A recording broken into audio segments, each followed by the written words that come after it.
my sound is good. Check on YouTube here.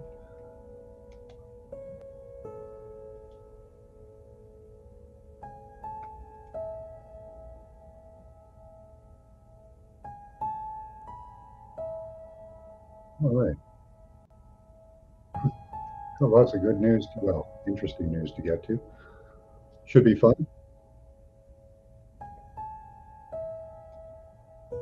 Be a little better.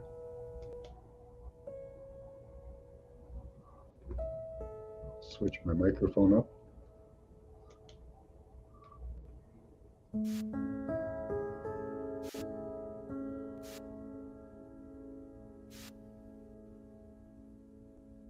That's off. So, okay. All right. Welcome to the show. So there's lots of interesting stuff going on. We'll take a look at. Let's start out with a smudge. Where'd my smudge stick go? There we are. Is there anybody? Oh, there's chat. Hi, Scotty boy. Sound is good? All right. Sometimes the music interrupts with my voice. So cheers all. Happy Sunday. Got lots of fun stuff to see. Get rid of myself there in the background. All right.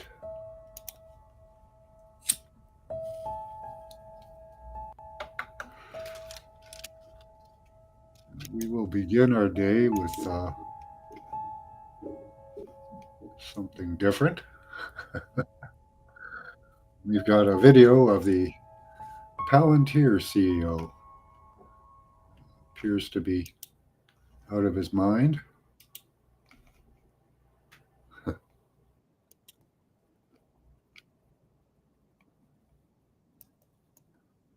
On drugs. Hold on. There we go. We've still got an echo there. All right. Let's see if we're sharing it. Hi, Tony. Good to see you. Happy Sunday. Yeah. So let's take a look at this. I haven't seen this. This guy's apparently getting up and down. Still have a tab open here for some reason. What do we got going on here?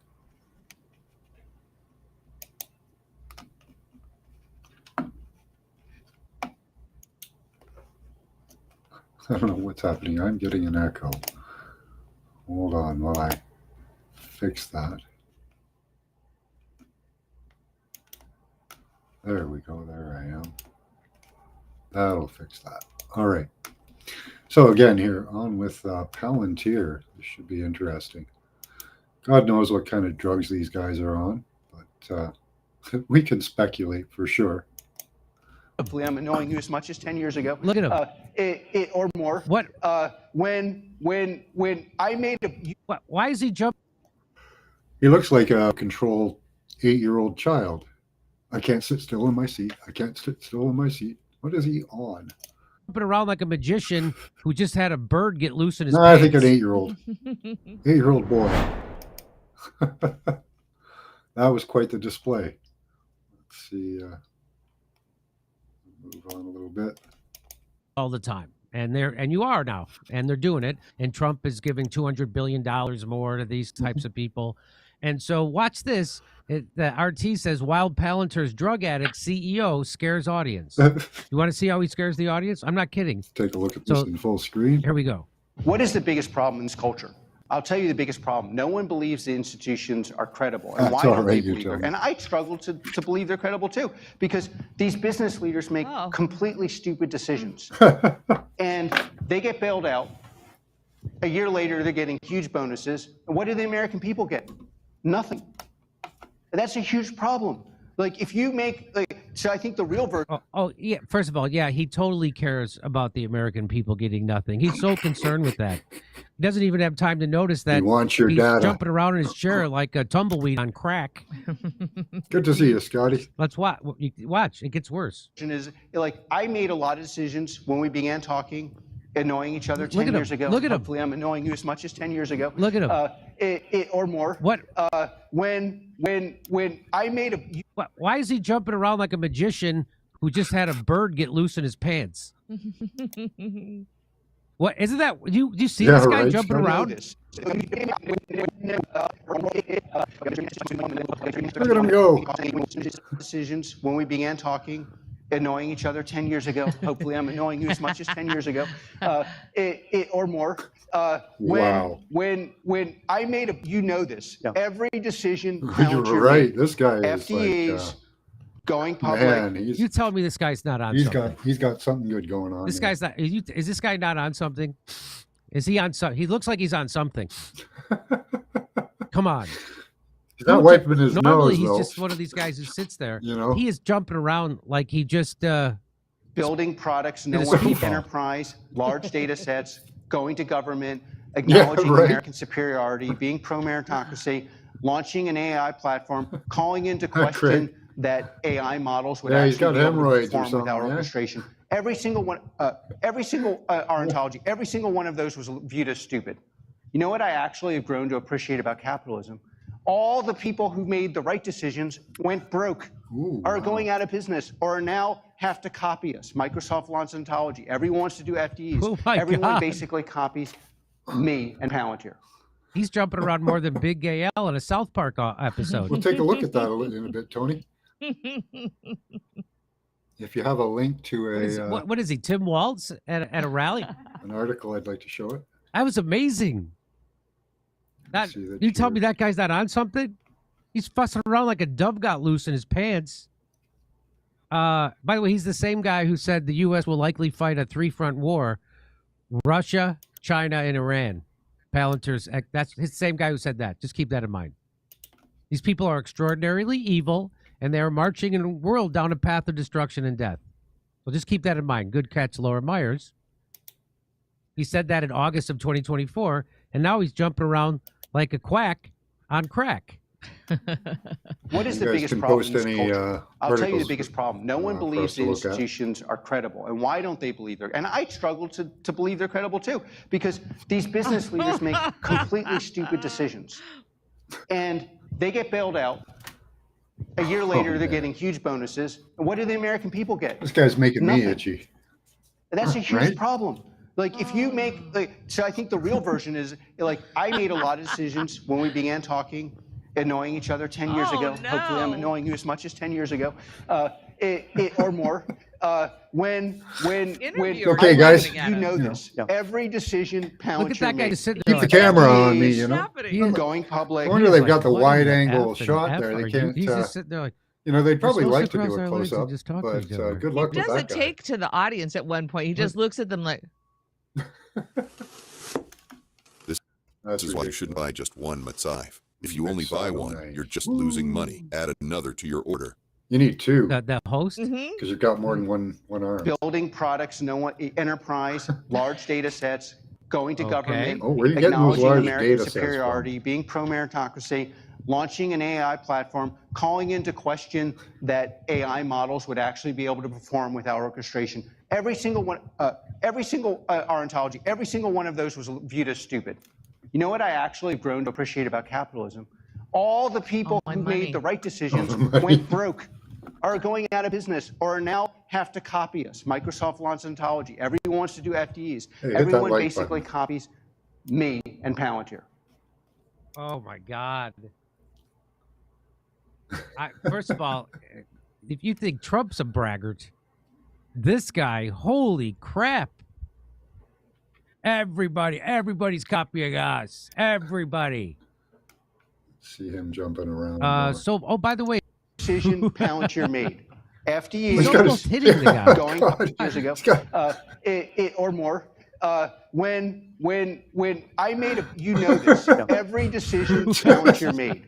FDE he's almost hitting the guy. Going public, building products, no one enterprise, large data sets. Going to government, like a wild acknowledging mannequin, American superiority, being pro-meritocracy, launching an AI platform, calling into question that AI models would actually be able to perform without orchestration. Every single one, ornithology, every single one of those was viewed as stupid.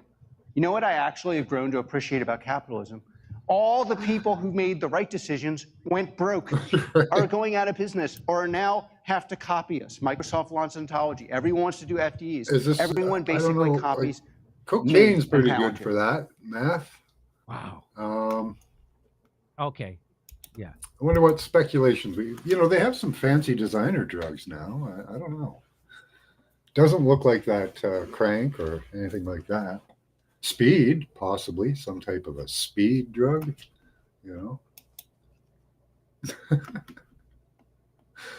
Wow, that's quite the showmanship.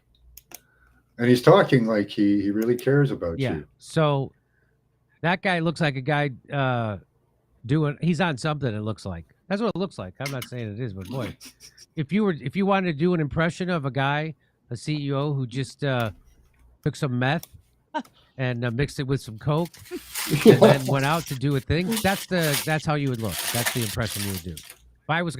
If somebody said, Jimmy, put on a blue suit coat. Oh, look, I already have it on. And do an impression of a CEO of a tech company that does surveillance on Americans and act like you're all jacked up on the goofballs. That's how I would act. Yeah, and this guy's definitely taking his guy in the goofballs. face. What is the biggest problem in this culture? Maybe that's it. He's got blue balls and he just can't institutions are credible. get comfy. Why don't they believe they're credible? I struggle to believe they're credible too, because these business leaders make completely stupid decisions. We are bringing food to everyone. That's what it looks like, right? It looks like a high schooler doing a bad I love play. Jimmy. He's so funny. I love Oklahoma, and his hand goes out. Oklahoma. And they get bailed out. A year later, they're getting huge bonuses. And what do the American people get? Nothing. And that's a huge problem. This guy's like, the real version is like, I made a lot of decisions when we began talking. He's like, annoying each other 10 years ago. Hopefully, I'm annoying you as much as 10 years ago, or more. He's laughing there. He is laughing. You know this. Look at him put it in his made. FDAs. It looks like he's trying to slap him. This guy's going to control your data. You know this. You know every this. decision Palantir made. FDAs. It's like, whoa. Going public, building products, enterprise. Okay, all right. We've had enough fun, but that was he's either insane or he's on something. So take your pick. Nice job, Alex Kerp. So that guy is going to be in control of your data, Palantir. Oh man, that's disturbing. We have our own problems up here in Canada. I need a smudge break after that.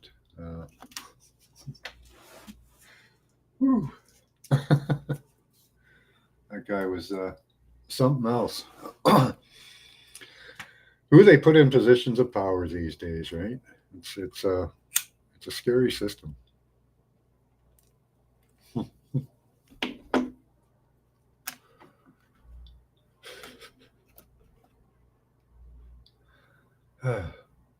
I knew that would get me off to a good start. I hope you guys enjoyed that too. Oh, geez. Just calm down a bit, take your, take your opinions and share them with everybody, I wish I had that energy. My God. Yeah, right. You just lost 5 pounds watching him. No shit. I'm out of breath.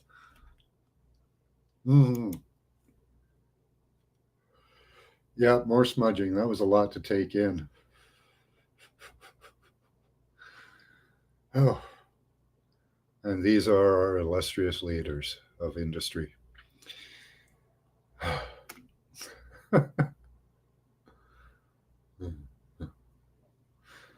Okay, so hold on now, Tony. Let's look at. I want to look at what you're talking about with Trump there. But on the short term here, we've got Canada throwing away money. $500 million standoff. Canada accuses Stellantis of breaking its Jeep deal. And they did. They took off to the U.S. Manufacturing shift to Illinois triggers unprecedented government action against Jeep parenting company Stellantis. So they're ripping us off. They took our money and run. A precedent automakers should be wary of. Canada has officially served Stellantis, the parent company of Jeep, with a notice of default after the automaker relocated planned Jeep Compass production from its Brampton, Ontario facility to Illinois. This marks the first time a G7 nation has used contract law against a multinational corporation, adjusting operations to avoid tariffs.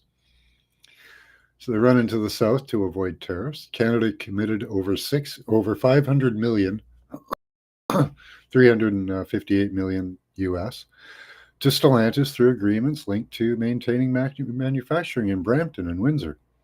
Now the government is formally putting the company on notice for breach of contract after Stellantis shifted the Jeep Compass line to the United States as part of a $13 billion American investment plan that Canada will never see any of if we continue with this government. So Canada continues to lose and fail over and over and over again. The government secured commitments from Stellantis to maintain its Canadian footprint in exchange for substantial taxpayer-backed support, so our money, including backing for Next Star Energy, a battery plant that nobody wants, a joint venture in Windsor. Approximately 3,000 unionized workers remain furloughed at the Brampton facility. Initially laid off while the company prepared the plant for new production, it has paused since February.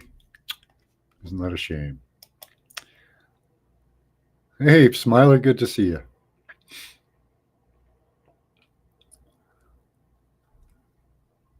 Let's see what you got there. It's done the guise of keeping the streets safe and getting the illegal migrants out. Yeah. Well, yeah. I don't know if I agree or disagree with that. I don't know. See, I like the idea in Canada, we've got H-1B visas kind of thing like you do, these work visas. And there's a lot of jobs that Canadians aren't able to get because they're not using hi, G. Yeah, let me put up a link if Smiler or G want to come up. Here's a link. I got lots of news articles, but I could always use more.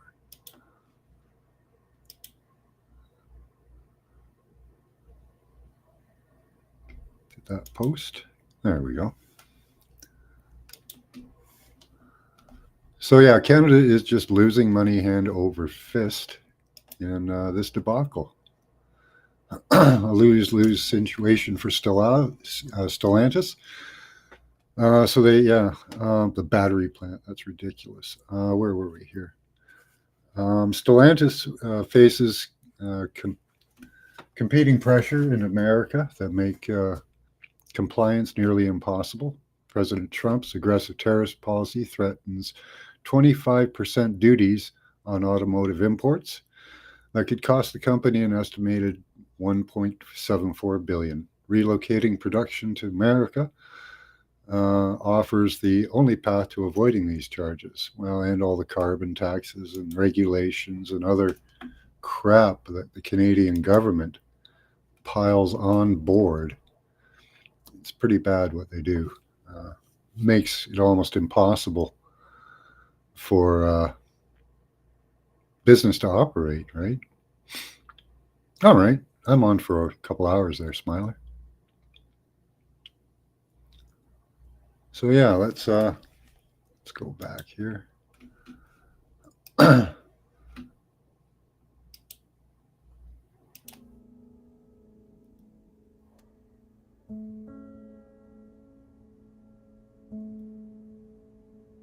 Yeah, so you have an article there about the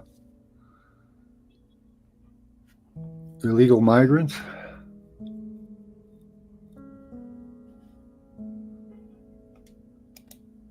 when they did that in, where was it? Your capital there, D.C., they showed people saying that they felt safer in the streets. I suppose there's got to be opposite reports somewhere.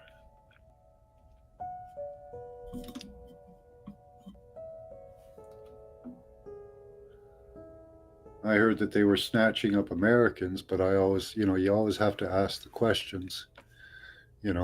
Are they new Americans? Are they? Who are they? What did they do? Like, I understand that some of the arrests, there were people driving cars at ICE people, throwing things at them. That'll get you arrested.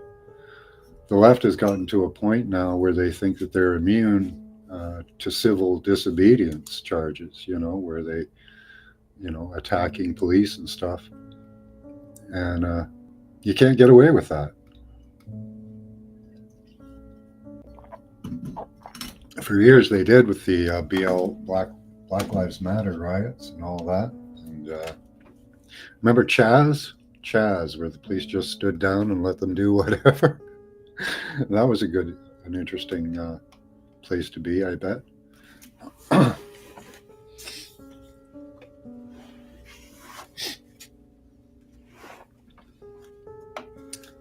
right, let's continue this smudgening here before our next.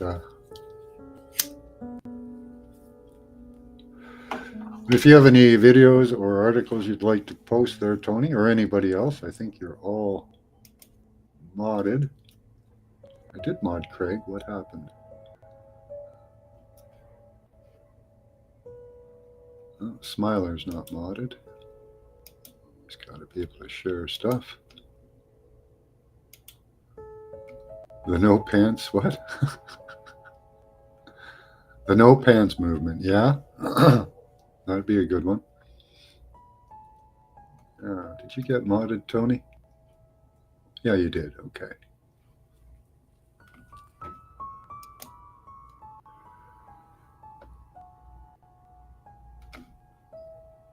Yeah, a lot of them. We've got some interesting protest news in Canada. As I say, we've got a lot of stuff here. Speaking of protest, where were we here? Oh, that's a good one. Not the one I wanted. That's the COVID.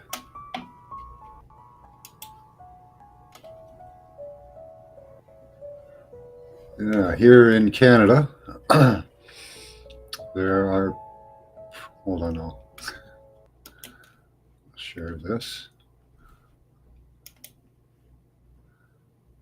Stand together without pants, yeah. Yeah, a lot of protesters are paid provocateurs. My wife actually received a call to protest. She would have been paid a couple $100 for the day to go and protest. I forget what it was. I think it was Palestine or something. Or I think she was going to go protest for Palestine was the thing they wanted. So no problem, Tony. Yeah, if you have any articles to share, that's what that's for, not for use on other viewers. Okay? So mods are only modded for sharing of articles and information. Where are we here? This will give me a time to do a little more smudgening. How long is this? It's quite long, but I'm only going to play a bit of it just to show you the gist of it.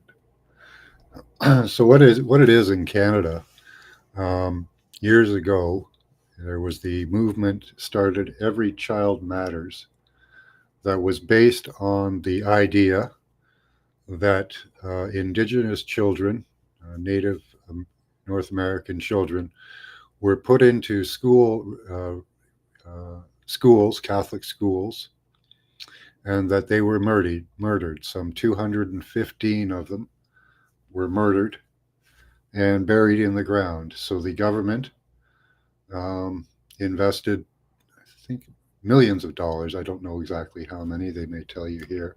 But it was millions of taxpayer dollars in order to do ground penetrating radar, to dig these bodies up, to show that, that this whole thing, was legitimate and happened. Well, here we are 3 years later. 3 years later. They haven't exhumed one body. And the government still gets a day off with pay. And the movement still goes, even though there is no evidence. And this movement has incited the burning of churches, the demonization of Catholics and Christians all across Canada. There have been over 100 church burnings that you won't hear about, but you hear about every time a swastika is put on a synagogue, or somebody offends a Muslim by eating a bacon sandwich. But yeah, so that's what's going on in Canada, and here's what 115 is the resulting in focus of a lot of this, because that accusation gave rise to a lot of pain in this country. And if it's not true, which it's so far has not been proven true, it needs to stop. Excuse me. I thought you didn't want to be on That's not what I said, actually. Okay. What's your problem? What's your problem? I'm doing an interview. Free speech. This is it. They want to. This is going to show us what happens to counter protesters, I think. People Hi, Dolly. saying I'm holding some kind of event. I'm not. I'm just coming here to talk to students, faculty, and members of the public. In the police part of this. You arrest a PhD professor. You feel proud about that, guys?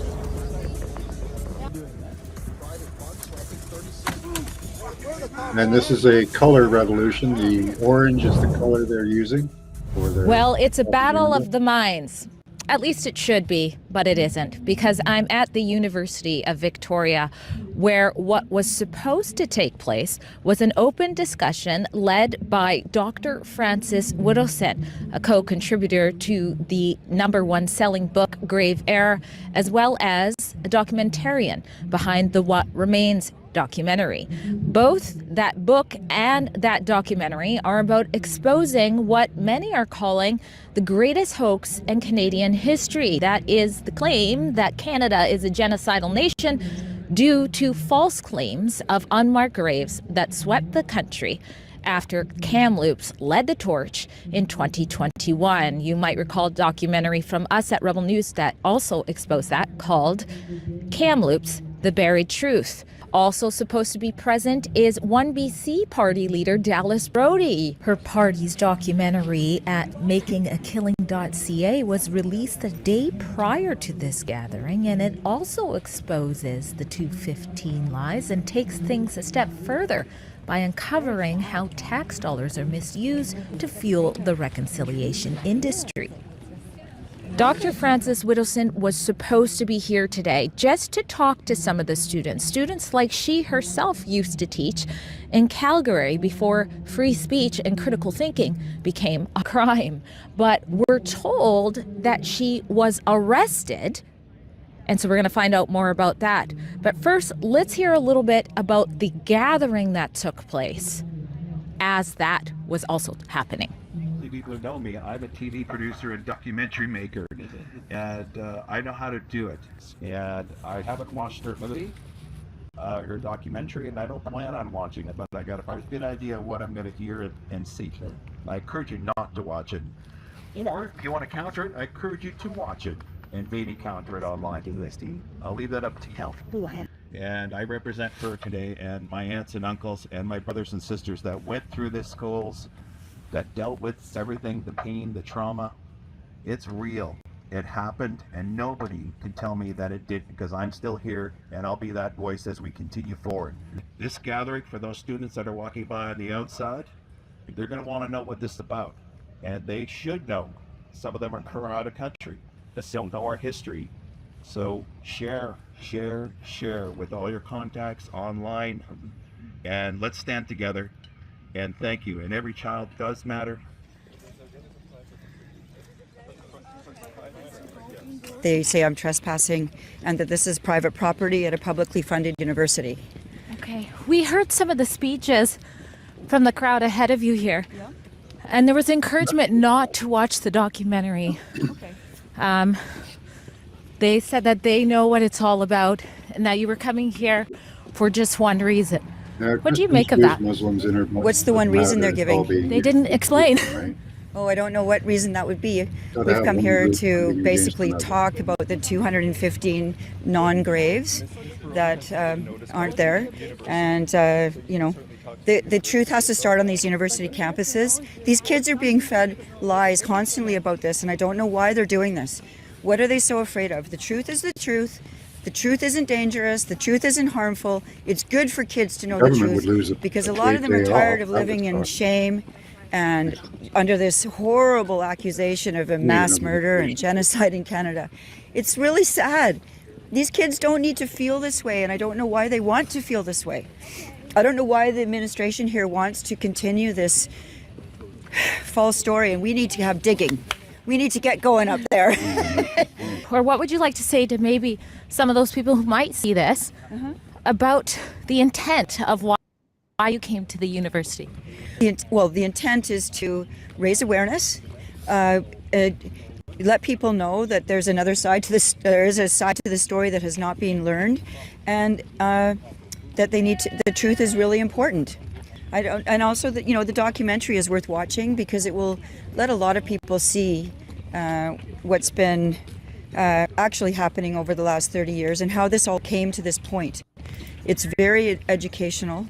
It's very calm. It's not hysterical or anything. And a lot of families have had harms through the generations. That's normal. My parents had harms, and their parents had difficult times and great loss and so on. I don't deny everybody's grandparents' stories. That's not the point of this. But the Kamloops 215 is the focus of a lot of this, because that accusation gave rise to a lot of pain in this country. And if it's not true, which it's so far has not been proven true, it needs to stop. Where's Dr. Frances Whittleson? She's been arrested. For what?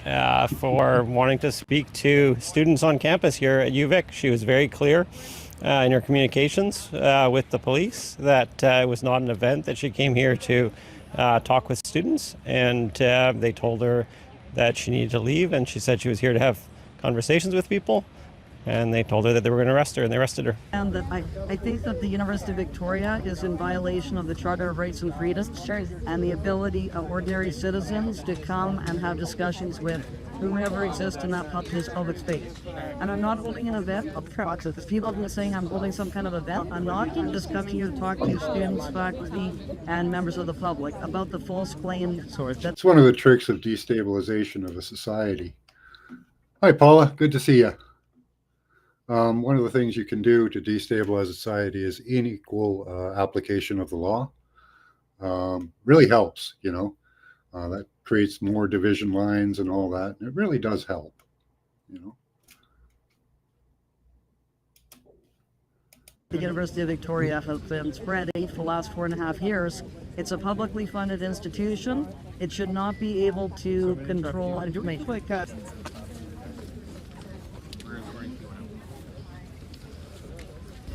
to go, Francis! Way to go, Francis. Thank you. Thank you. You guys are a disgrace to Canada. How can the police be part of this? You arrest a PhD professor? You feel proud about that, guys? What do you make? You're learning that right now. What do you make of Dr. Whittleson being arrested? I think it's shameful. This is supposed to be a university where you have freedom of speech, a marketplace of ideas, and the administration here has actually gotten policemen to come and arrest a woman who just wants to exercise freedom of speech on a university campus. This is outrageous. If I were premier for the day, the funding into this university would be cut in an instant. Goodbye. You are done. No more money until you allow people to speak freely on this campus. The police could easily control this crowd. Yeah, they have Come their own on. agenda too. So that's correct. anyway, they want us to keep walking. Yeah, we don't want you getting arrested too. But you They have their bias I and don't their, think it's a good look for politicians or MLAs or representatives to game get they're elected, playing. even though other ones like to do that. I'm just this administration needs to be called out for this behavior. They're the ones who put the police in this position and wrote a letter. I guess they must be really afraid of something. Afraid they were. At least that's what was implied in the email sent to Frances ahead of her plans to come there and chat with willing students by the head of campus security, Jessica McLean.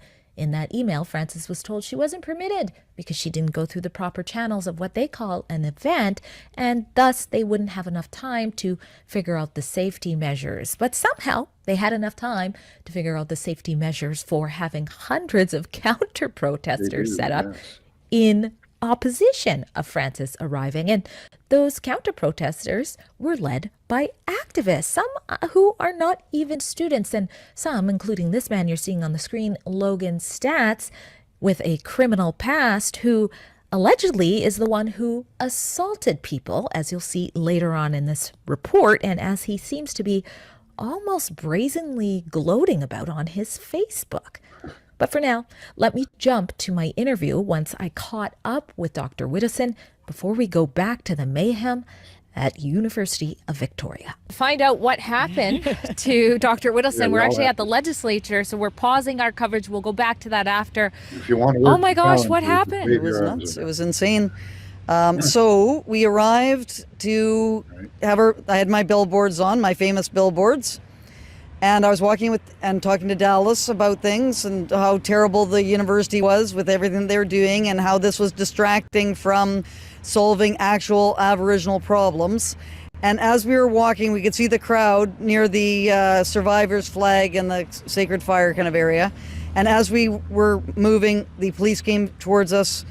And the police said that I was going to be served with a trespass notice and I would need to leave the premises. And I said, I'm not going to be leaving. I'm going to stay here. And that's happened before.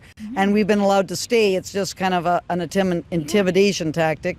And then the woman from Safety Services, who gave me the original email, gave me a trespass notice, which I have in my pocket, saying and it had some just unbelievable language in it about safety and so on, maintaining safety for people. For your security. And then I said, no, I'm not going to leave. And they say, well, you're under arrest.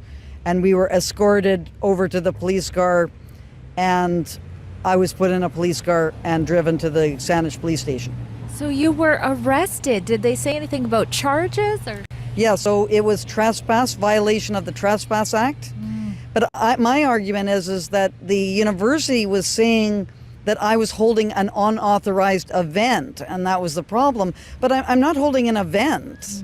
I'm going with some questions and just want to talk to some students and some faculty members and some members of the community about the false claim that the university has been perpetuating over the last 4.5 years. University of Victoria is the worst offender of the spreading of the misinformation about the unmarked graves being found at Kamloops. And it needs to be corrected. The president needs to issue a retraction for the false information that has been spread.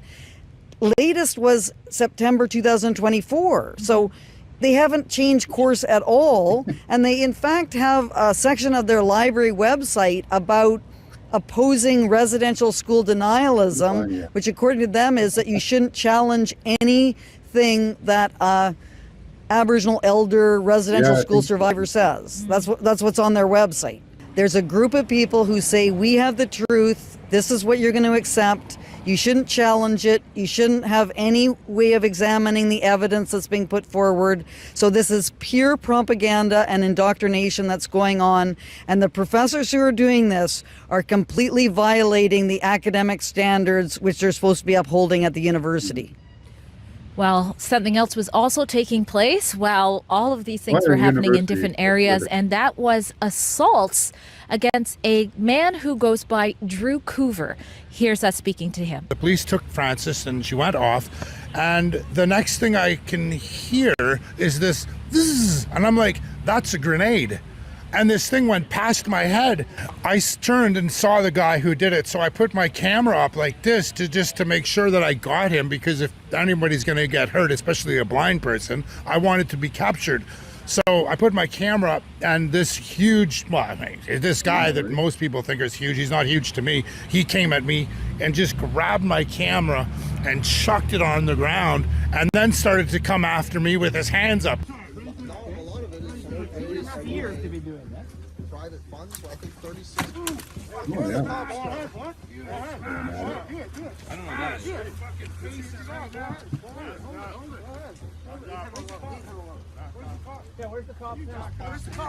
The police came. As soon as I saw the police, I just let him go and backed off. The police took him with campus security. Now, this is the craziest thing. The police, 2 policemen and a campus security said, please don't do that again. And I said, you just threw a smoke bomb at a blind person. Are you not going to even arrest the guy? And they just looked and they just shook their head and walked away. So I'm like, okay, this is silly. I'm just going to leave now, because I actually don't want to be a part of any of this. I don't know what I'm doing here. So I turned around and walked, and within like 5 seconds, you can hear another one. The guy threw a second bomb right at Tim, like right at his, and I just grabbed Tim and pulled him out. I actually pulled Tim out and said, Tim, we're leaving. We can't do this anymore. More information on Survivors are lying. I'm saying that there is no evidence that there is 215 children murdered in Kamloops, and anybody that says there is lying. It doesn't matter what color you are, it doesn't matter who your ancestors are. We have a society that has to be based on truth. We require evidence for claims. Okay, we're losing it. That's mine.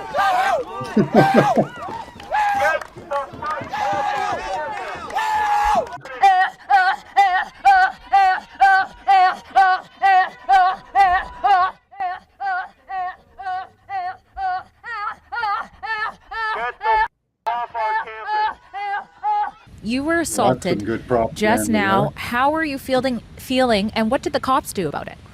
The cops did nothing. They gave me, when I went to pick up Frances from the police station, they gave me a card.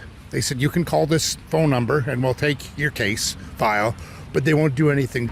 All right, now that we've filled you in on that context, I'm going to take you back to the scene of University of Victoria, where behind the camera, Julia was inspired, just seeing after Dallas Brody was escorted off, Frances Whittleson was arrested, just seeing if her own peers, people her age, would maybe listen to the other side of the story. We did have security there to make sure she was safe, but take a look at what happened as soon as she challenged them to think for themselves. Hi, my name is Julia. Who else here is 23? Anyone? My brother's 21. Will we get more hands if we say 21? Okay, so I just have a couple questions for everybody. The first one is, why are you here? Are you a student at UVic? Who's a student at UVic? Why are you at university? Do you have a good answer? Mine was because in high school I always thought that that was the only way to succeed. And I put a lot of pressure on myself. Who's here because your mom wants you to be here? Come on, be honest, there's more of you than that. The point of university is to be a marketplace of ideas, where you can come and meet people with different backgrounds and different opinions and different perspectives. Now, why are you here? Why are you at a protest? No. Hold on, get on here. Thanks, go. You're not allowed to ask. You're not allowed to question. Okay?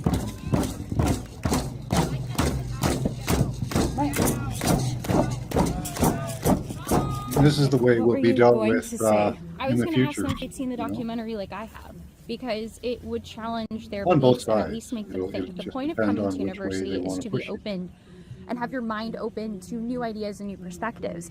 If you are told one thing in class and you never go to think, to research beyond what your professors say, beyond what your peers say, you're never actually going to have the opportunity to fully learn and fully enrich your mind.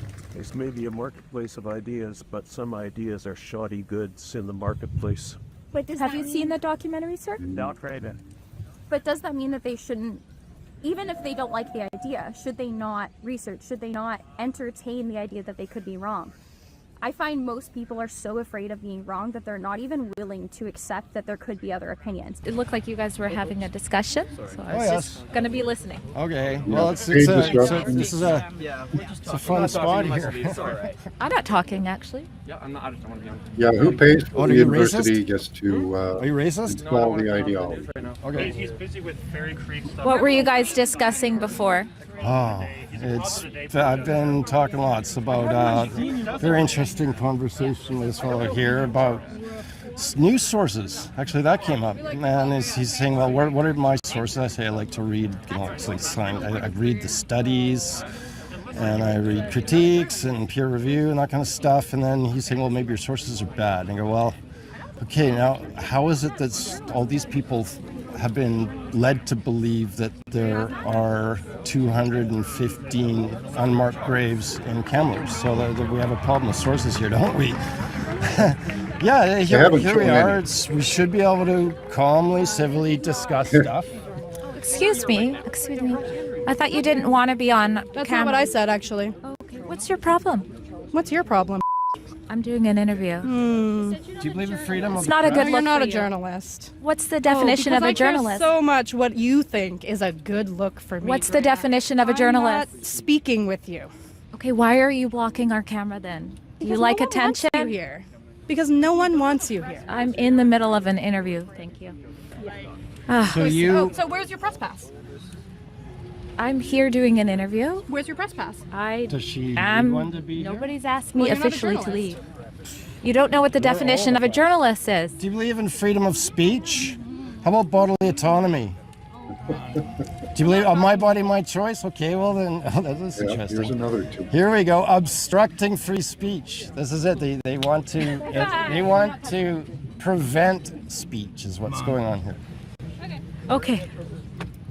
It's the typical, it's very fascist-like, and it's funny to shut down just a simple, you were just talking about. It is.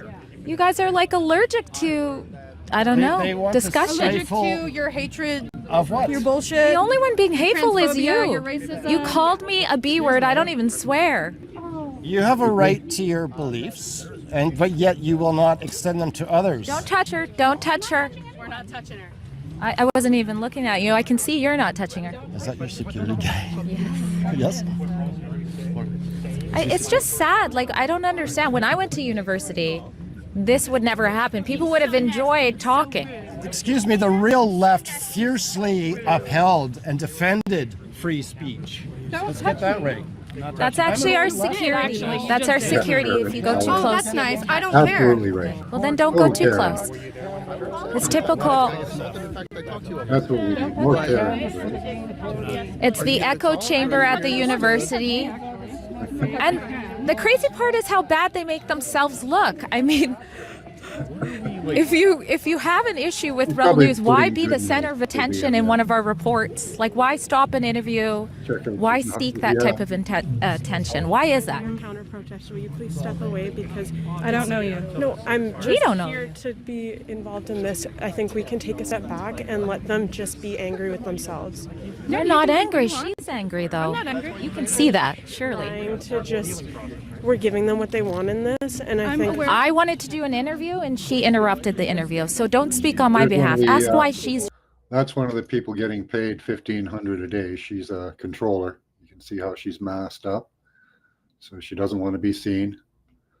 So she's actually controlling that situation. That's machine lies. I wouldn't know that. No one's speaking to you. We don't want this. I'm aware. We don't want this. Okay. That's false. that's on you. You choose that. I agree. Could you leave us alone? And please encourage all the counter protesters to move this way so we can give this some space. Okay. Hey, let's talk, people. In Tony a way- Douglas, greatest Canadian politician. In a way, you're the only counter-protester. That's the way I see it. There was a protest, and the protest was not allowed to happen. It was only this that was allowed to happen. So what do you make of this being a university, but I guess... It's tragic. You know, universities should be places where all ideas can be weighed objectively and rationally and civilly and judged on their merits, you know, and rather than preventing speech.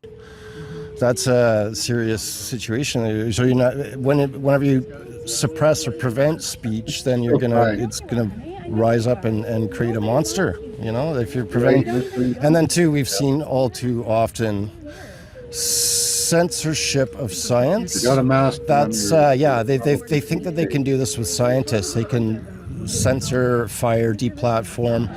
So many doctors, nurses lost their livelihoods for upholding their rights to bodily autonomy, informed consent, and upholding it used to be called the Hippocratic Oath.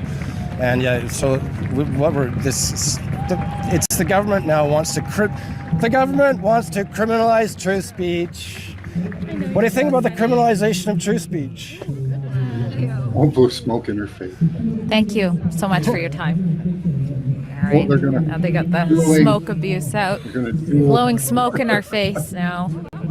It's very sad. Honestly, this makes me very sad, but I'm very glad that last time when we went to the Kamloops to cover the same type of event, which was allowed to happen, by the way, there was lots of discussion that took place. I guess the students there are less scared of discussions and opinions there. But after those, conversations took place, we were tapped on the shoulder to say, thank you for showing up. And no matter what side they were on, they were actually happy that they had those discussions. That's not what's taking place here. Sorry, they're blowing smoke directly in our security's face. It's really disgusting and shameful, but hopefully we're seeing things change. And on that note, with what you just saw here, you should know that sadly to come to universities, it's not that safe anymore. I'm going to throw to a shot of what took place when Dr. Francis Whittleson went to Winnipeg right now and have a look here. You don't know what you're talking about. Go home, you hick. Go home, you fucking hick.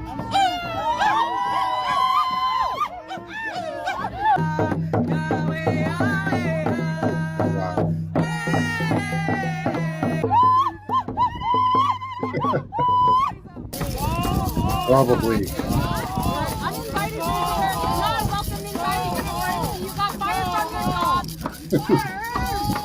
So for that reason and for this reason, as smoke and obnoxious behavior goes in my face, that's why we have to have security to bring you these types of stories. So if you want to be a part of making that possible, we don't take a penny from the state like 95% of the media. So please consider going to journalistdefensefund.com so that clowns like this, I shouldn't even say clown, God forgive me, so that we can be safe while we tell the truth against whatever you want to call this. That's Journalist Defense Fund. I think they get some NGO money and other monies. I don't know where they exactly get their money. Smiler's done a deep dive on Rebel News and their involvement in things. Invisible weapons, yeah. So yeah, that's what's going on there in our universities. So what's that? A Native American and these people are acting very disrespectful and representing, our nation badly. Yeah, you notice that there's very few Native Americans actually there. There should be more, but I think a lot of those people were paid to be there. Hard to say. Okay, let's find that. Not it. Yeah. I was going to talk about show you something on the smoke bombing that will it should interest Donald Trump. Never forgets to get the donation, yeah. That's exactly it. don't know if this is another Rebel News. Yeah, it is. But it's an interesting one. I think it's funny. And it kind of relates to the U.S. and Antifa, interestingly enough. So let's have a little smudge before we get into this thing.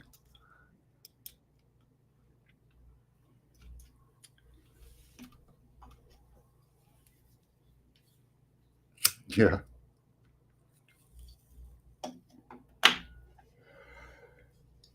Yeah, he never forgets, he's right on all of the religious stuff, you know. Candace Wallace.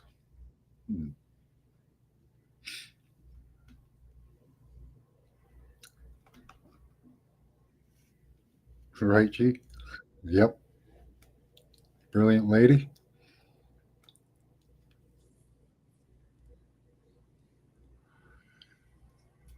Candace Wallace. You mean Owens? Candace Owens? Not sure who Wallace is.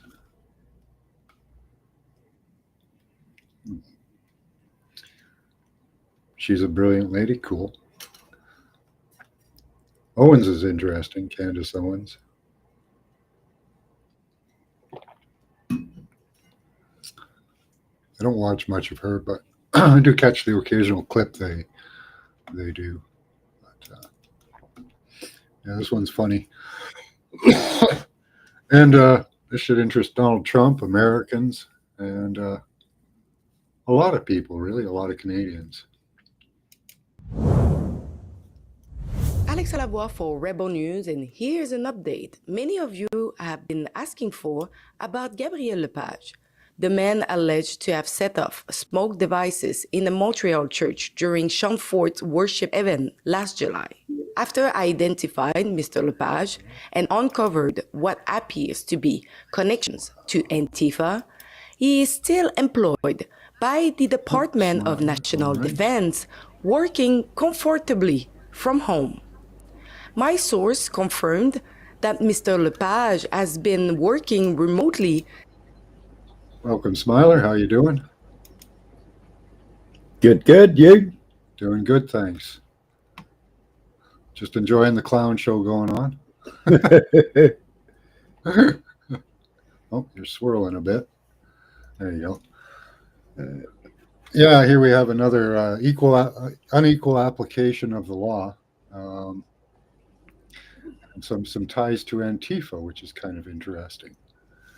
So, let's go on in. If you have any comments, we'll pause it. Ever since I confronted him outside the military base in September. J'ai quelques questions pour vous, Monsieur Lepage. I have a few questions for you, Je voudrais vous demander, est-ce que c'est vous sur cette image-ci? Est-ce que vous pouvez me confirmer si c'est vous sur cette image-ci, Monsieur Lepage?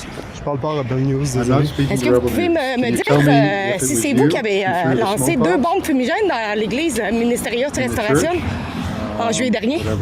Oui, bonjour. Est-ce que je parle à la SPVM? Oui, j'ai trouvé un suspect pour l'homme qui aurait tiré les 2 bombes fumigènes dans l'église Ministerios Restauration à Montréal. Je suis présentement avec lui. Oui. Monsieur Lepage, est-ce que vous voulez dire quelque chose à la police? Do you believe that the National Defense should continue to hire someone who actually threw 2 smoke bombs inside of a church?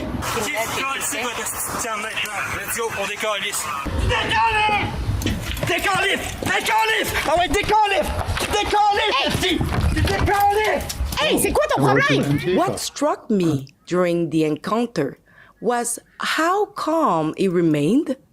He didn't flinch. He didn't react. He stood completely still and simply said, I don't talk to Rebel News. J'ai quelques questions pour vous, Monsieur Lepage. Je voudrais vous demander, est-ce que c'est vous sur cette image-ci? Est-ce que vous pouvez me confirmer si c'est vous sur cette image-ci, Monsieur Lepage? Je parle pas à Rebel News, désolé. When someone runs after you, most people instinctively look shocked or confused. Who are you? Or what's going on? But not him. It was strange, almost as if he knew I was going to find out. And yes, he was wearing the same running shoes seen in the Montreal church footage. We waited for the police, but they never came. Yet somehow, Antifa activists had time to arrive at the exact location we were at. Apparently to protect the alleged smoke bomber. Afterwards, a surgeon detective contacted me asking to meet so she could gather evidence. I agreed. And eventually she postponed the meeting, and in the end, it never happened. Months later, I followed up with the Montreal Police Media Relations to get an update on the investigation. Here is what they told me. Oui, écoutez, je suis retournée dans le dossier. J'avais pas plus d'informations. La dernière mise à jour au dossier qui a été faite, ça datait du mois de juillet.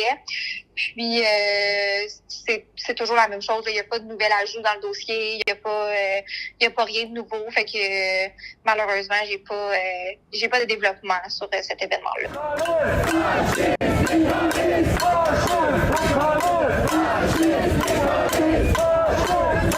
So I'm with Bernabé Quevedo. He is the pastor of the Ministerios Restauración Church, exactly where a man threw 2 smoke bombs during a worship service.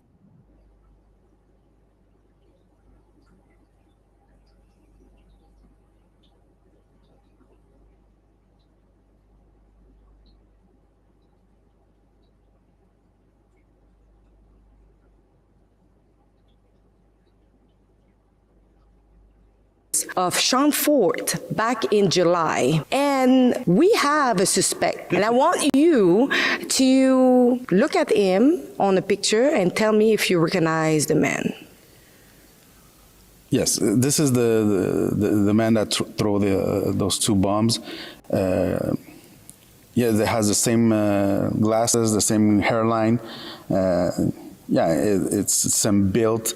He's only missing the 2 straps. Seeing that nothing seems to be progressing, I reached out to the surgeon detective again directly. Here is what she said. Je voulais juste savoir aussi, parce qu'on était supposé se parler par rapport à ce qui s'était passé avec les bombes fumigènes. Finalement, on n'a comme pas reschédulé un événement. Non, c'est ça, finalement, ça n'a pas été, c'était plus nécessaire là, pour qu'on n'avait plus besoin, en fait, on n'a pas besoin de se rencontrer pour cet événement-là. Donc, c'est pour ça que j'ai... So it wasn't necessary, your complaint. We just are going to ignore it. Pour reschéduler un rendez-vous avec vous. Ben, est-ce que vous savez s'il y a une possibilité d'avoir plus d'informations par quelqu'un d'autre ou c'est vraiment limité puis je ne peux pas avoir accès à quoi que ce soit? Parce que là, il y a des gens qui vont commencer vraiment à se poser des questions. Là. Du fait que ça fait des mois que l'homme a été identifié, non pas juste par l'Église, mais aussi par plusieurs personnes qui l'ont déjà identifié et que là, non seulement il n'est pas arrêté, il continue de travailler puis qu'il n'y a absolument rien qui se fait, la population va commencer à se poser des questions. Je comprends tout à fait, mais comme je dis, je devrais pas venir à l'enquête, donc je vais laisser ça comme ça. Je peux pas commenter plus que ça. OK. Mais est-ce qu'il va finir par avoir des développements à cette investigation-là? Parce que moi, il y a bien des investigations qui sont ouvertes depuis des années puis qu'il n'y a rien qui se fait, là. Comme je vous dis, Mme Lavoie, moi, l'enquête est en cours, je fais ça comme ça. Vous n'aurez pas plus d'informations de ma part. S'il y a d'autres numéros de téléphone, j'imagine que vous les connaissez, là, si vous voulez vous informer. Mais de mon côté, je vais pas répondre à vos questions. So let's summarize. A far-left activist with apparent ties to Antifa, employed by the Department of National Defense, accused of throwing smoke devices inside a place of worship, forcing some attendees to evacuate, is still out there with no visible consequences. And so far, neither the police nor the government seems willing to act. My report even reached members of the House of Commons. There have been allegations made that there was an Antifa member who threw smoke bombs into a church service in Montreal this past summer. The allegations are that they're a government employee that work on a military base outside of Montreal. Are you aware of these allegations and are they being investigated?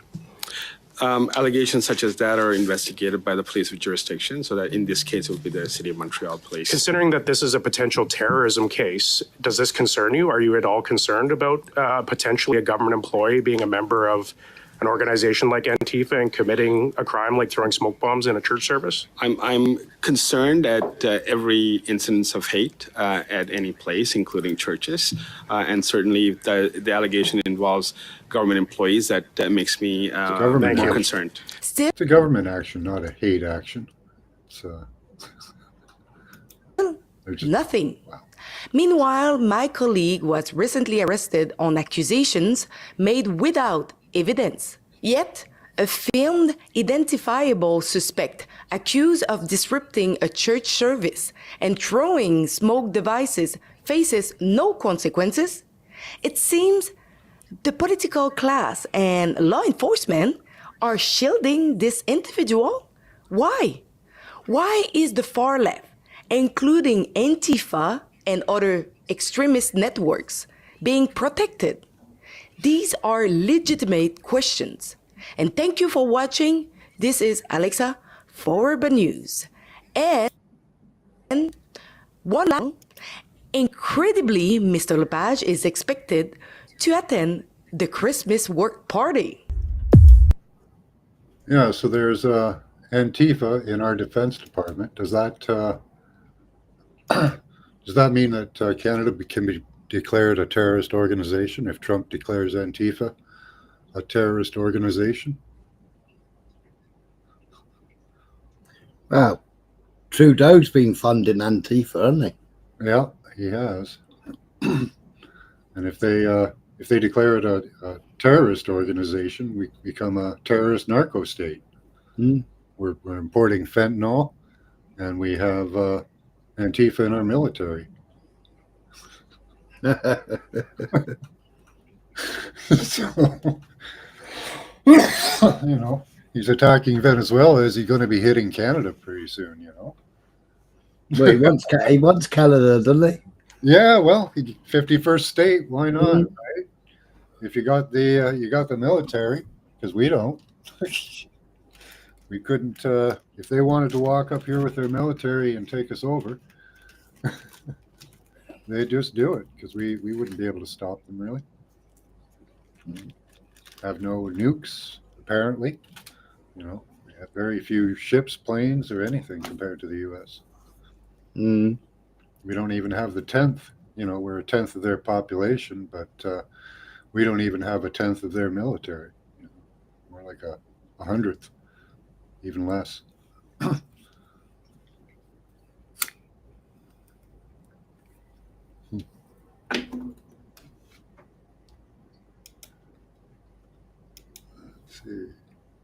This restream is weird.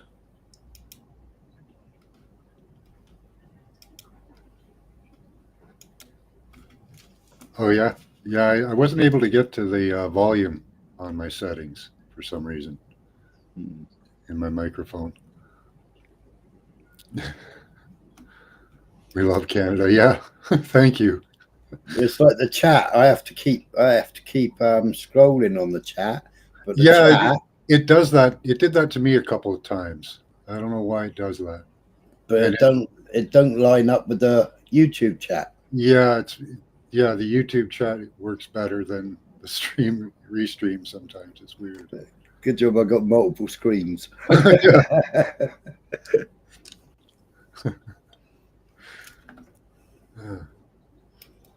So yeah, I think that the U.S.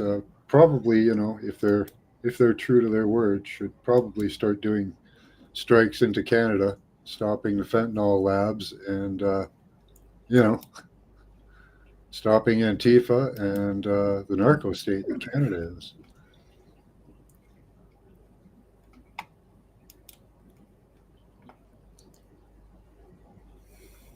That's only cover for the big Jewish family that's importing everything.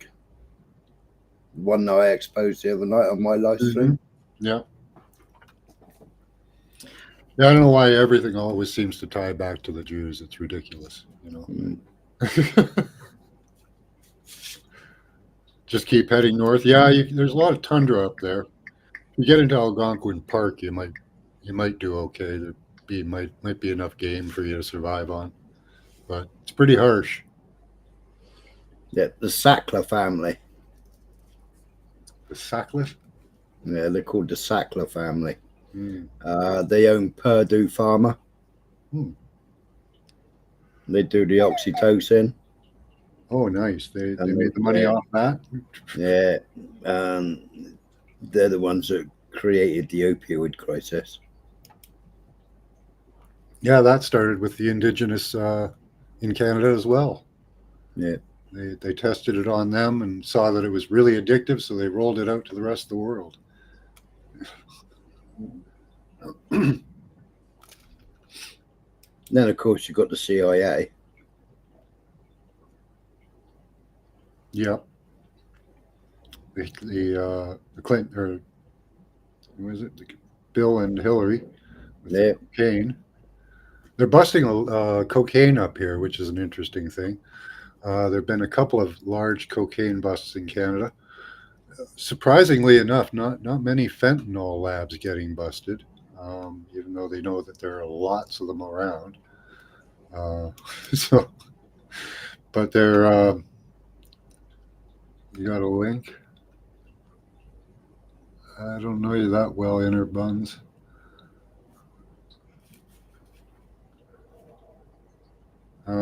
Yeah, what was I saying? Oh, yeah, the fentanyl labs. They're not busting any fentanyl labs. And when they did bust one about a year or so ago. And what happened after that was the Chinese put tariffs on canola, soy, and meat products. So that didn't work. So we were trying to appease Trump, I guess, on his, getting rid of the drugs idea. And that just backfired, like everything that's happened to this government, pretty much.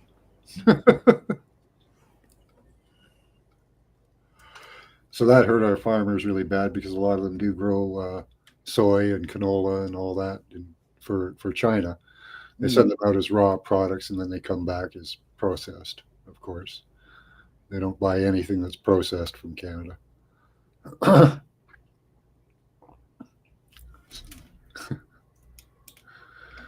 Yeah, it's a real clown show. So it says, who launches plan to make COVID emergency response permanent? We are still under COVID emergency measures. That's never been rescinded, I think, in most countries. Most people don't know that. They think that the COVID crisis is over, but it has not been declared over, as far as I know. If anybody knows that it has been, please correct me. Has just released its brand new strategic plan for coronavirus disease threat management, and it reads less like public health guidance and more like the groundwork for a permanent pandemic control system dressed up as long-term preparedness. Let's dig in. Didn't realize so many of these were rebel news. The latest plan by the corporate and pharmaceutical upper echelon of the World Health Organization have just unveiled their latest strategic plan to make the COVID-19 emergency response permanent. This is being sold to the public under the guise of management of all coronavirus disease threats, from COVID-19 itself to Middle East respiratory syndrome called MERS, and any potential new coronavirus diseases that lurk under the banner of maybe disease X, looking into the future pandemic crystal ball.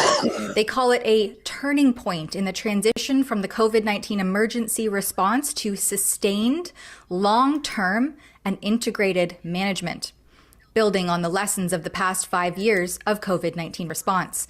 So here we go again. Another glossy, hyper-bureaucratic document from the World Health Organization, this time branded as the Strategic Plan for Coronavirus Disease Threat Management 2025 to 2030. On its face, it reads like the usual for your health jargon about... Well, let me just pause and show you guys a paper. Corona, a coordinate routing system for nano networks. I'll put that in the chat. Corona, or coronavirus, I'm not allowed to talk about medical stuff, but just pay attention to the names. And, you know. That's why I'm staying silent. I'm not allowed to say much on that. So anyway, we'll just kind of pass over that little bit. Hold on, let me share this tab. Oh, did I unshare? I did. There we go. Integration, equity, and sustainability. But beneath that polished language, this is more about implementing the architecture of a permanent global surveillance system, conveniently justified under the banner of disease prevention. It's hard not to notice the timing.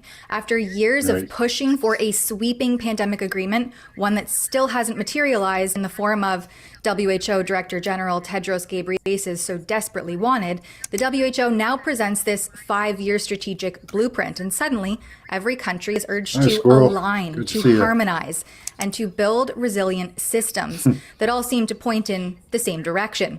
Centralized data control and pipelines, cross-sector monitoring, and a surveillance web stretching from humans to animals to the environment. All, of course, in the name of preventing the next coronavirus crisis, a manufactured crisis, if you will. This new announcement reminds us all at length of SARS in 2002, MERS in 2012, and COVID-19 in 2019. Which reminds me, how much better off would Canada have fared if the early warning signal we all paid for, called the Global Public Health Intelligence Network, wasn't getting a tech upgrade when COVID hit? Better. You see, these systems are routinely prone to the very failures they claim to prevent. Bureaucratic bottlenecks, political interference, and the kind of mission creep that quietly transforms public health tools into data harvesting machines with almost no transparency or accountability. But the message from the WHO is pretty much unmistakable. These threats justify whatever measures come next. The plan leans heavily on lingering concerns without mentioning the elephant in the room, like the novel injections. Instead, the WHO cites long COVID statistics, ongoing circulation, and future uncertainty to rationalize expanding globalist infrastructure and reach. Then comes the heart of the system, CoviNet. It's an international network of reference labs and surveillance programs now extended to 45 national laboratories, cutting across human, animal, and environmental sectors. Framed as a benign upgrade, CoviNet doesn't replace existing surveillance structures. It's onto them, complementing the already vast global influenza surveillance and response system. It's surveillance feeding surveillance, a net cast wide enough to catch anything even so much as deemed a potential coronavirus signal. We're told this is all part of a consultative and inclusive process, as if input boxes checked on a form translate into actual democratic oversight. The language, of course, is carefully crafted to soothe. It's routine and emergency management. It's flexible. It's context sensitive. Yet every strategic line runs into the same direction. More monitoring, more data integration, more real-time reporting, more international coordination, more authority granted to the very institutions that have lost public trust throughout the last 5 years plus. And that's the crux of the issue. This isn't written like a temporary emergency plan, but more so, as mentioned, the blueprint of a permanent global operating system, one that blurs the line between public health preparedness and ongoing behavioral and biological surveillance. Take Objective 4, for instance, which is essentially a call for ever-expanding data collection under the banner of evidence generation. It stretches far beyond medical research and into broad surveillance of ecological trends, social behavior, mobility patterns, workplace conditions, and even people's health literacy. Behavioral science is now the first line of defense for our health system. We have our applications too that nudges people and reward them for healthy behaviors or giving them badges or these kind of rewards. The Government of Canada is a strong proponent of behavioral science as part of an interdisciplinary approach to improve the health and well-being of all. All of this is framed as necessary to understand how coronaviruses emerge and spread, But again, it reads more like an open-ended mandate to study and monitor virtually every aspect of human and environmental activity. On top of that, the plan pushes for ongoing investment in next-generation vaccines, diagnostics, and therapeutics, including products designed to block transmission, something that the earlier COVID-19 vaccines were widely marketed with the expectation of curbing spread, only for real-world performance to fall far short of that pharma fever dream. This also shows us that the biomedical pipeline underpinning the COVID era isn't slowing down anytime soon, but instead it's being locked in, expanded, and formalized as a permanent pillar of global strategy.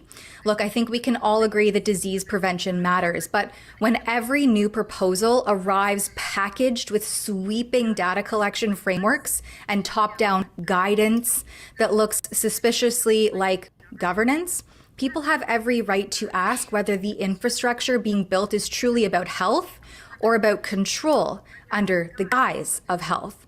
Because if a global pandemic treaty couldn't be secured in the open, then it seems like this piecemeal technocratic strategic plan may well serve in its place, implemented not by consent, but by creep.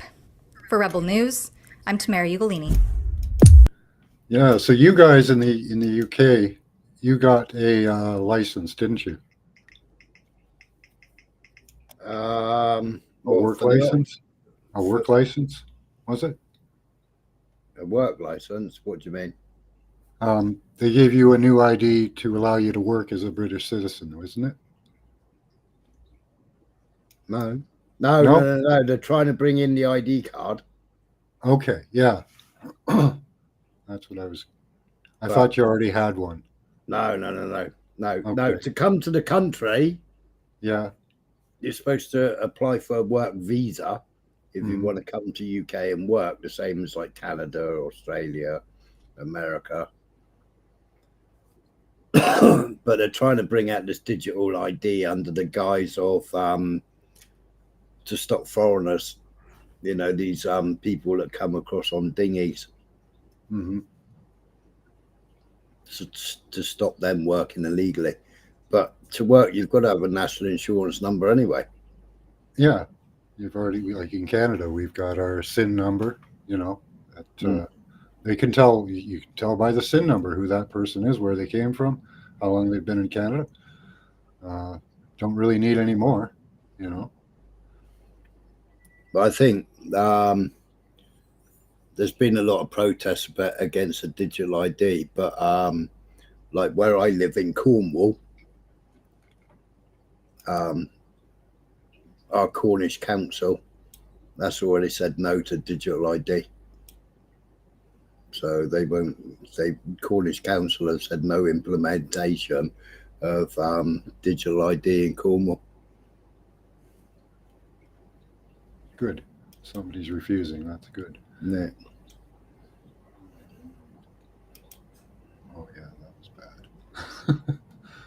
bad. This was a really bad report on the while we're watching the fall of Canada here. This is Canada's the industrial implosion. So investment in industrial machinery and equipment volumes in Canada compared to the US. Here we are, like starting back in 2010, we were relatively the same. Over the past 10 liberal years that we've had till 2025, we have just bottomed out completely. Investment is not growing. We've lost like 40 years worth of growth. I can see 10, but yeah, we're in a really bad spot. That's basically what happened to the UK when we joined the European Union. Yeah. All our industries went. Yeah, all the climate initiatives and stuff. Oh yeah, we've got all them now. Yeah. Stupid solar and wind. Getting rid of grade A farming land to put solar panels on it. Mm-hmm. Yeah. But the farmers are protesting on the streets of London, about inheritance tax, but they're giving up their farmland to government agencies to put solar panels on their farmland anyway. Yeah, and it's like, why are people getting behind these farmers?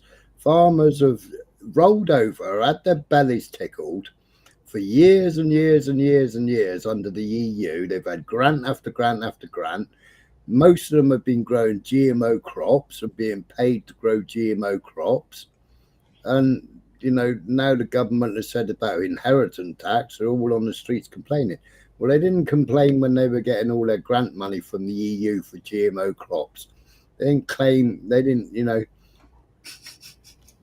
they didn't moan about anything else. And when they said, you know, like a ditch around the field, yeah, you know, so you've got to have a 10-foot ditch, and now you've got to leave it go wild, you know, so it's got to be natural habitat. They didn't complain about that, etc., etc. Yeah, you know, and like, so now the inheritance tax, yeah, it's a bad thing, but what they've been doing over the last 5, 6, 7 generations, what they've been doing with the EU has been a bad thing all round.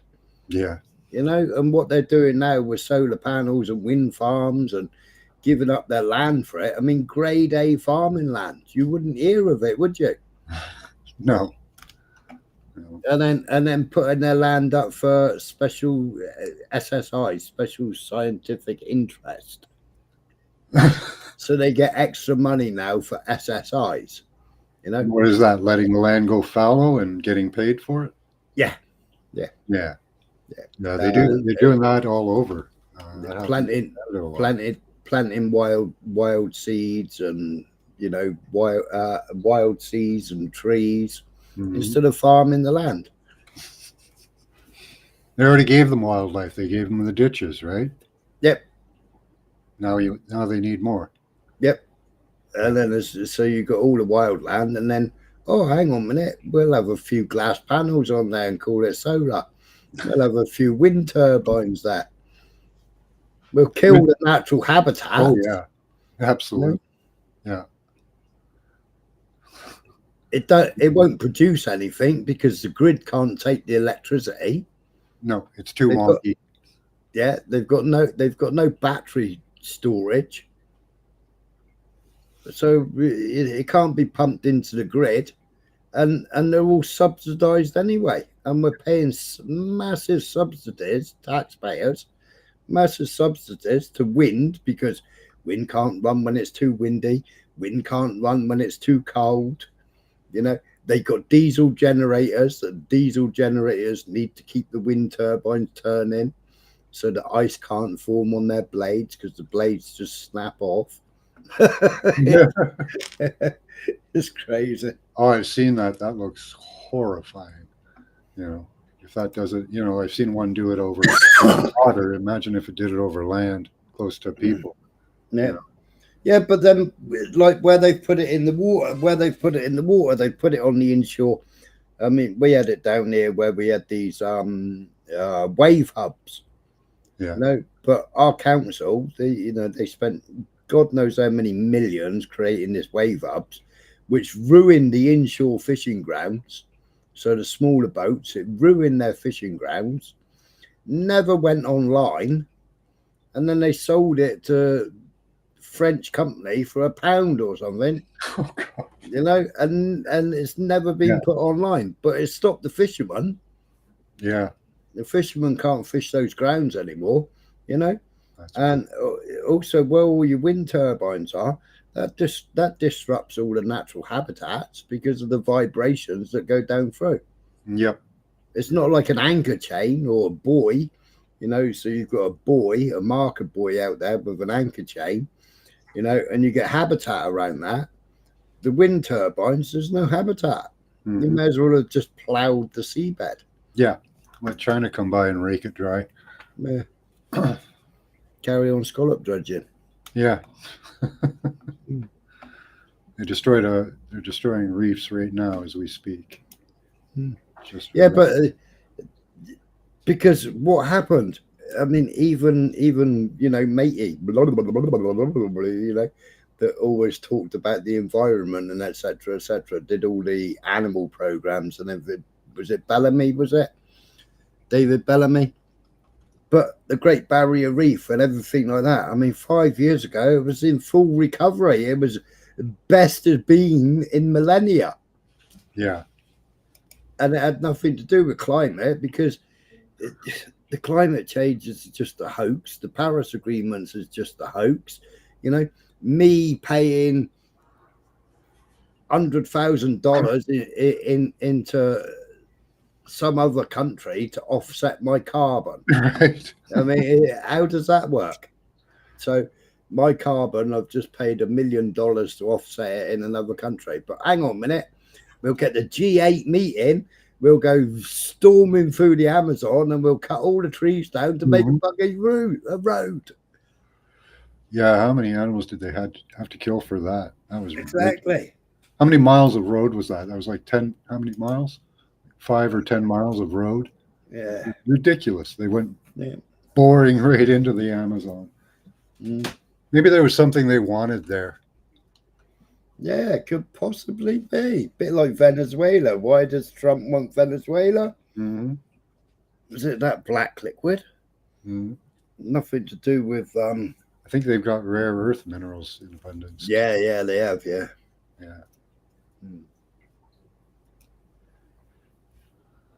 But yeah, I don't know if maybe there was something they wanted to get to. You know, some minerals or something.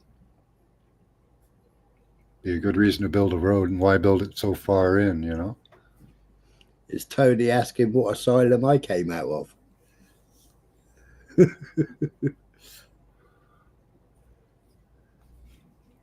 What's he saying? What asylum did this freak come out of? It's just come up in. I don't know whether this restream is like 20 minutes behind. Oh, it could be. Yeah, I don't know. My chat sometimes, like you say, it locks up. Parasites. Yeah, there's a couple of comments I'm missing here.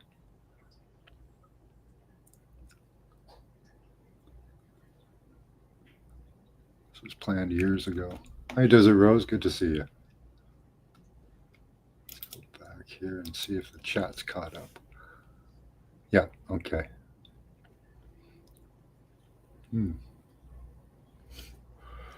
Yeah, Trump's he's out of the Paris Accord, isn't he?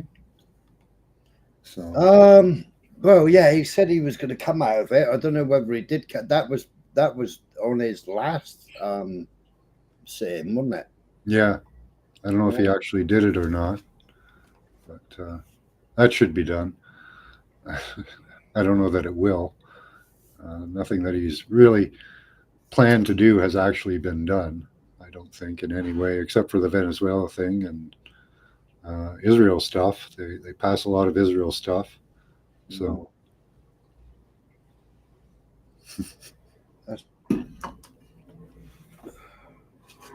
endless funding for Israel. Yeah. Billions. So yeah, I pulled up some statistics here and doing some things on Canada. This is Canada and their MAID program. This is a breakdown of what people have been put down for.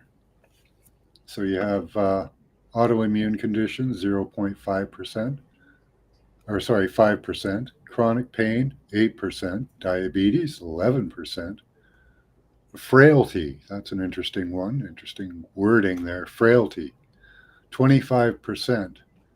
And then we have 88% of other conditions, osteoarthritis, osteoporosis, fractures, vision, hearing loss, dysphagia, frequent falls. So is this for that disability program or something? No, this is for MAID. This is what they have. These are the reasons that they have suicided people in Canada. Oh, right. Right. So does frailty, does that sound like a good reason to suicide somebody? Or what about vision and hearing loss?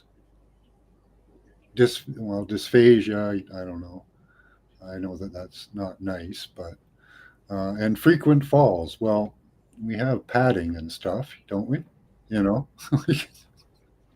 Do you have to pay? Do you have to pay for your medical prescriptions over there? No, I think MAID is actually free. There might be no prescription. So, like, if you're diabetic, do you have to pay for your own insulin? I'm not sure. I don't think so. There might be a small fee, but most people seem to be able to afford insulin in that over here. I know we're different than the U.S. They do charge for it. Yeah. But ours is covered. A lot of our stuff is covered under our hospital insurance. So I hope diarrhea isn't on there.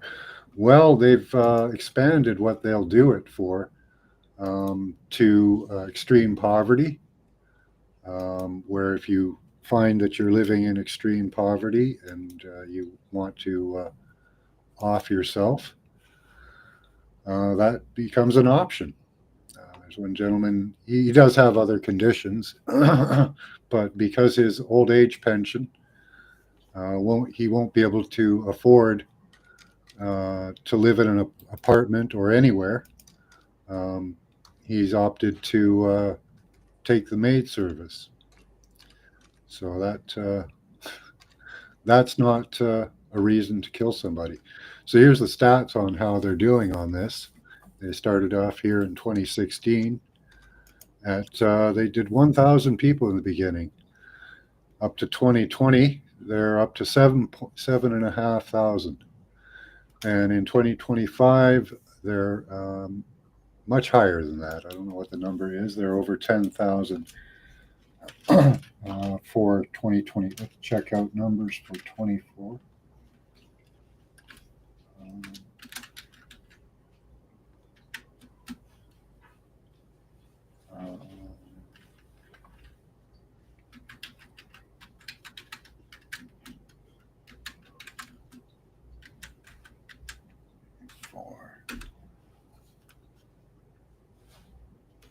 Uh, 16,499 people received medical assistance in dying.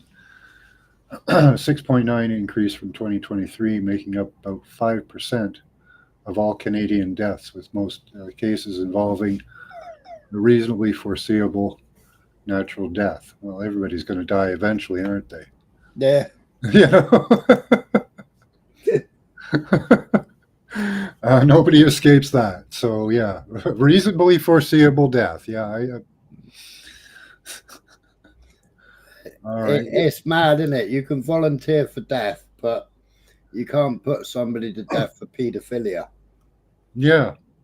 It's ridiculous. Yeah. I know they were voting it in the UK. But I don't know what's happened with it. I haven't looked. Damn. Yeah, so here's a chart of male versus female deaths on MAID in recent years. What we're having is a weird shift from male in the blue to female. So it started off kind of even, and then there was a shift to more men, like up to 15% more. But now it's more female than male at the moment, offing themselves by MAID at almost 100% more. It's ridiculous numbers. But I guess that could be a shift in their programming, right? How they're trying to market it in their marketing. So brutal. So yeah, that's coming to a country or a place near you soon, unfortunately. That's almost all the news I had highlighted. I think that's everything. Oh yeah, I didn't bring up anything about that.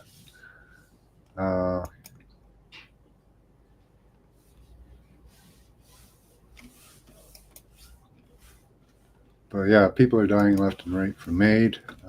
We need to stop that. Yeah. The death panels are not a theory. No, it's It's well on its way there in her buns. Definitely.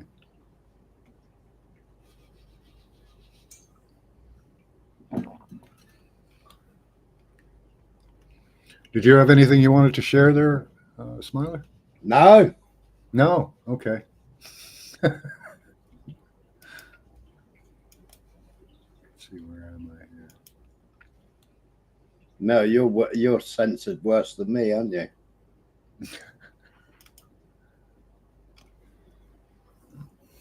Yeah, I got a knock at the door. Off duty. When are they ever off duty? They're never off duty. Yeah, off duty police. Yeah, basically what you're talking about online is getting very close to the edge before you get a real knock on the door. And my live stream, I had 14 copyright claims on it. Wow. It took me all day yesterday and half of today to get rid of all the copyright claims from my last live. Wow. And they said that then the police came in to your door. Yeah, police came to our door. It was a friend. It was one of my mates, who apparently, I know my mate watches me on YouTube, but it was one of his mates came to speak to me and say I'm sailing close to the wind before I get a proper knock on the door for calling out the truth. Because they don't want to call out the truth. They want me to carry on with a narrative that the rest of the country is running with. And the rest of the YouTubes are running with the narrative. Instead of running with the narrative, go to the source of those narratives. And basically that's what I'm doing, going to the source of the narrative spinner, the funding of the narrative, and calling that out, which is causing the division. I see. But now the police have you on record as having a visitation, right? Well, yeah, he was supposed to be off duty, a friendly warning. Oh, was it? Okay. You're sailing close to the wind before you get a proper knock at the door. Yeah, they don't record stuff, right? No, for sure. Off duty, just visiting your mate down the road, and I thought I'd come up and have a friendly chat with you. Oh yeah, because that's what they like to do, run around unpaid doing stuff. Is that yeah.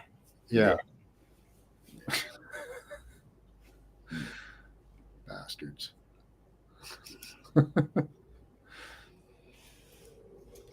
That's ridiculous. Yeah, I've gotten a lot of copyright strikes. But, none of them were strikes. Thankfully, they were all just claims. Okay. So all I had to do was just silence the claims. Oh, it's JG. Oh, okay.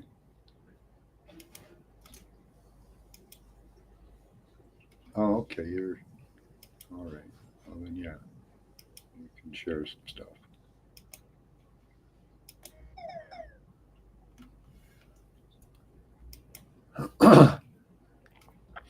JG, they don't send them; they just flee, and then they get protected in Israel. Yeah. They just flee. I mean, that one that he was a Netanyahu aide, wouldn't they? That went to America and then decided to go and meet a child. And then he got arrested and he got taken to court. He paid his bail and then jumped on the next plane straight to Israel. Nothing more has been said about it.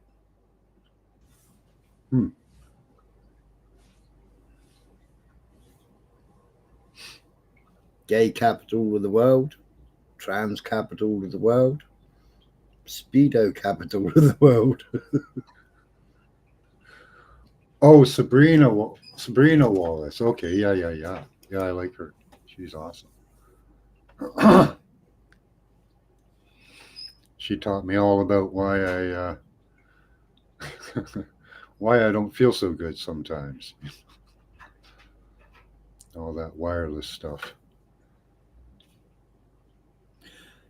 Oh, Sabrina, is that that's the one that went underground for a while, is it? Yeah, she's dumped her channels a few times and stuff, but she was used in experimentation for the W band. Yeah, that's right. I played a video on my live, didn't I? Oh yeah, but she was involved in the industry for years, the wireless industry. So yeah, she's got her knowledge. You know, so she was the first one to introduce me to the fact that we're actually being used as antennas and all that. It was absolutely brutal. You know. that just blew my mind, the information she was sharing. Oh yeah, no, I mean half of my crowd, they couldn't keep up with it and they just couldn't comprehend it. Oh yeah, remember that one guy? He rage quit on us. Yeah, we were sharing it with Vincent. Yeah. Even though all the evidence is out there, they just it's just too much for them to take in. Yeah, it's like sometimes I wish I could pick my platform up and move it to another area, if you know what I mean. Mm-hmm. Yeah, well, that's why you have to get around. You know, you can share your stuff here, so that's another place. I can't because I go too deep. I go too deep for Canada, don't I? No, we're allowed to slag those people. All right. Yeah. What about Ezra? Yeah. What about Ezra? Right now we're controlled by China, so it's okay. It's okay to hate the Jews in Canada. They're doing anti-Semitic attacks and stuff like that. Ezra's posting all those, making that propaganda. So heavily funded, of course. And his wife is it the JI or the JAIS? JAIS or JIAS? Jewish International something? Yeah. Yeah. Yeah, they're responsible for getting Indians to come over, aren't they? Yeah, and Afghanis. Yeah. Yeah, I played it. I played some of it on my live the other night. Yeah, and we have Indians coming just from one area, apparently, Jakarta. Yeah. A lot of them are saying they're from Jakarta. I don't know if that's true or not, but they're supposed to be all from one gang, pretty much, kind of. Yeah, the mobs are fighting, right? Well, it was like last year, wasn't it? It was like last year in the school holidays in Canada when the windows were being put out and the schools were being set on fire right in front of Ezra. And they just happened to be the ones that got invited over and sponsored in hotels by his wife. Just happened to be there, eh? Yeah, just happened to be there in the school holidays to set fire to, and Ezra's the only person there. Strange. Thank God he was there to get the exclusive. Yeah, he wasn't running around chasing Tommy's bum. Oh, Tommy Robinson. Yeah. What's his real name? Stephen Yaxley Lennon. Well, he's got a few. Tommy 10 names, I call him. 10 names, yeah. But I mean, he's on about putting the Christ back into Christmas. He spent all that time in Israel, which I didn't get onto because I ended up doing 8 hours, didn't I? So I didn't get onto my second part of my live of actually calling him out, And on the 13th of December, they're doing this putting Christ back into Christmas. And doing a big thing about putting Christ back in Christmas. You just spent all this time in Israel, right? With all these people slapping you up and saying not now, because he's jumping the gun, and the British turned their back on the Jews and blah blah blah. Excuse me. And now he wants to put Christ back into Christmas. Well, the Jews don't recognize Christ. Christ is burning in boiling excrement. Yep, apparently, yeah. But it was worth 11 grand a month for him to go to Israel. Well, that's worth it, Yeah. Now he wants to put Christ back into Christmas. Oh, yeah. When it's actually the small hats that don't want Christ in Christmas. It's actually what was it called? Operation. Oh, what was it called? Operation. Oh, it's got a special name. I can't remember the special name. Bear with.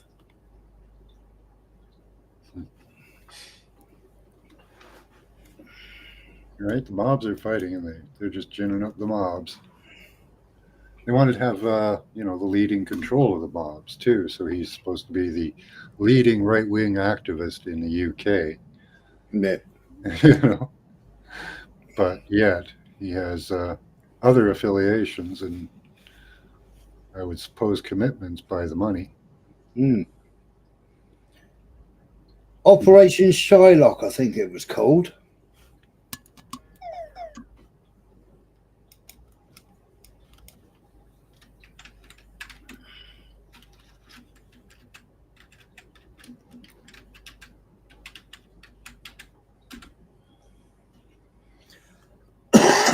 Operation Shylock? Yeah. A confession, 1993 novel by American publicist Philip Roth.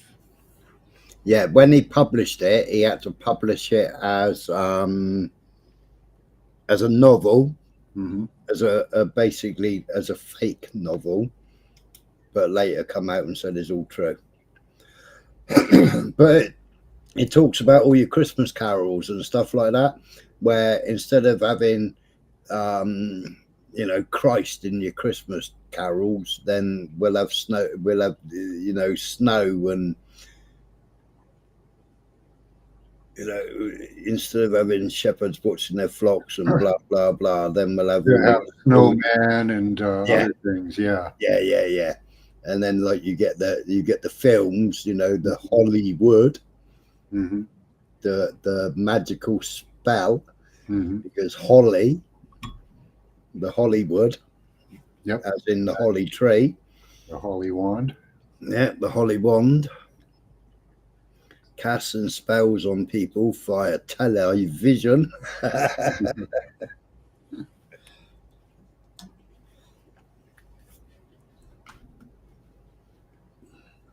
So yeah, what does it say here? Explores themes of identity, deception, and Jewish diasporism through a complex narrative. Okay. What was the plot? Ross imposter caused a furor in Israel by advocating diasporism, the polar opposite to Zionism, encouraging Israelis to return home to Eastern Europe. Interesting.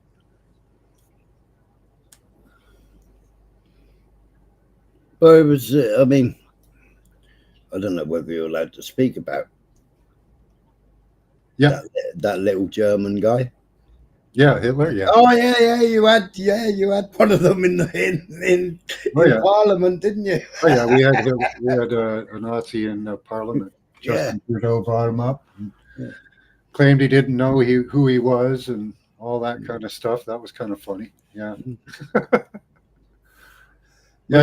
Zionists were actually anti-Jewish. Yeah. And the Zionists wanted the Jews in Europe to suffer and to carry on suffering.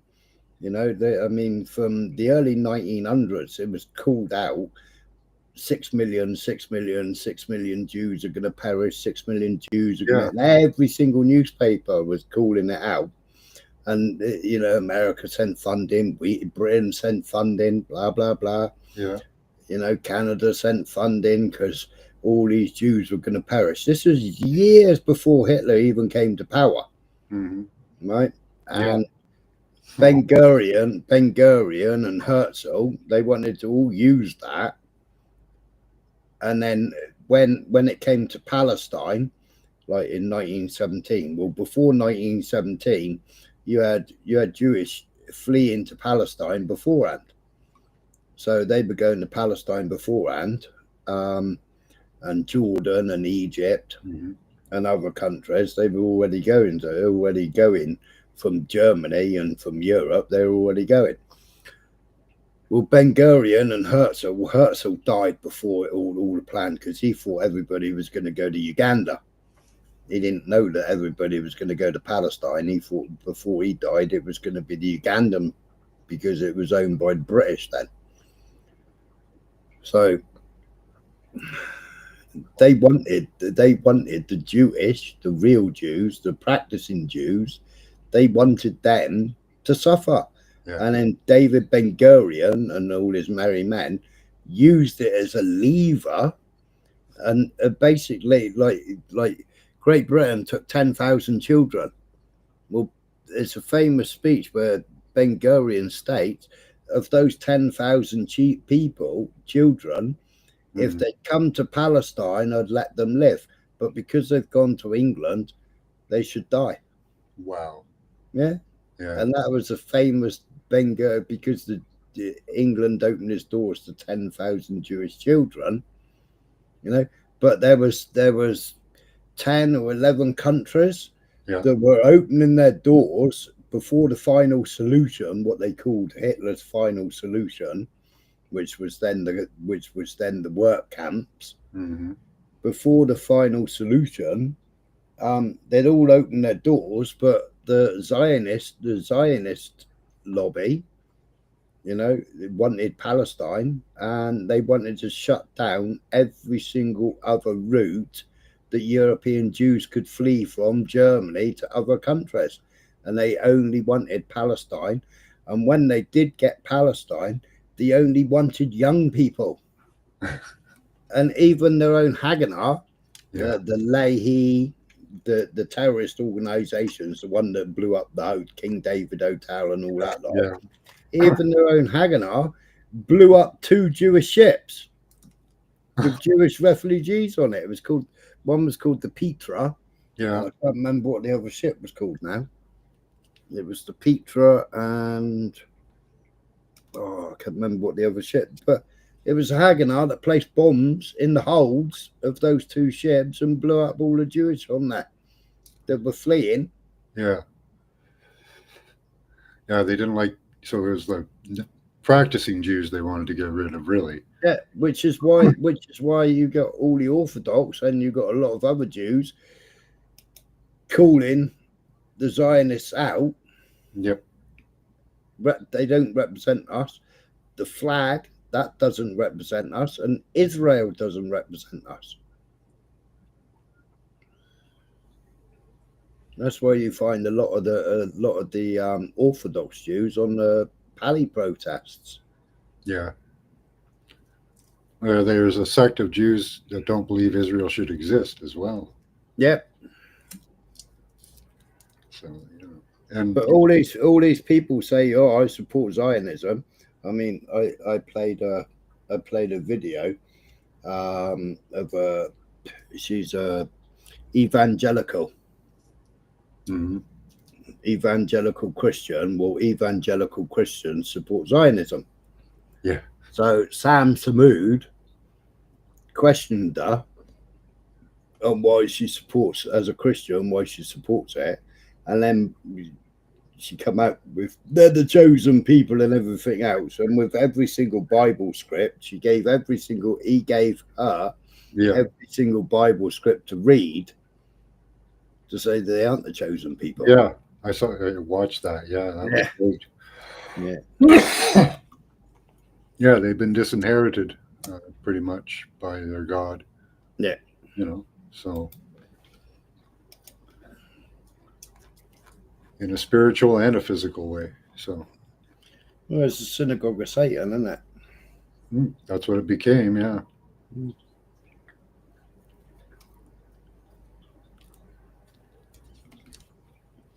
But Yeah, no, all these people were saying, yeah, I support Zionism. Yeah, go to hell. Yeah, they don't really do anything for anybody else. When has the Israeli army gone out and done any peacekeeping or helping? Well, they haven't done any peacekeeping, have they? They've just done land grabs. They're funded for land grabs, you know, and as soon as you call it out, you're an anti-Semite. Oh, yeah. You're an anti-Zionist. Go to jail. Yeah, they had sales of the land they're grabbing here in Canada. Mm. Real estate agents offering land in Israel, quote unquote. You know, new land opening up in Israel. You can get in now, cheap.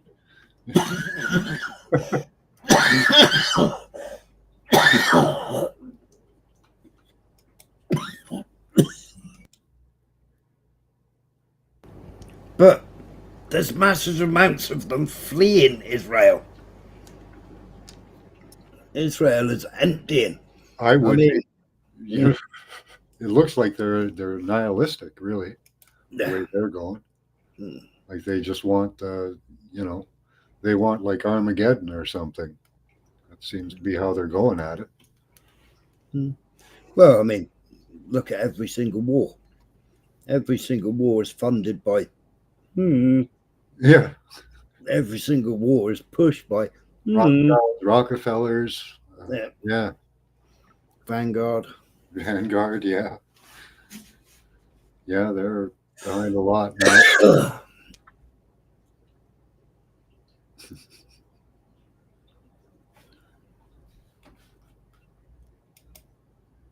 Oh, did you hear that they're trying to open up castle law in Alberta? So standing your ground in your house is supposed to be, it's on the table. Let me just let me show that. Every man's home is their castle.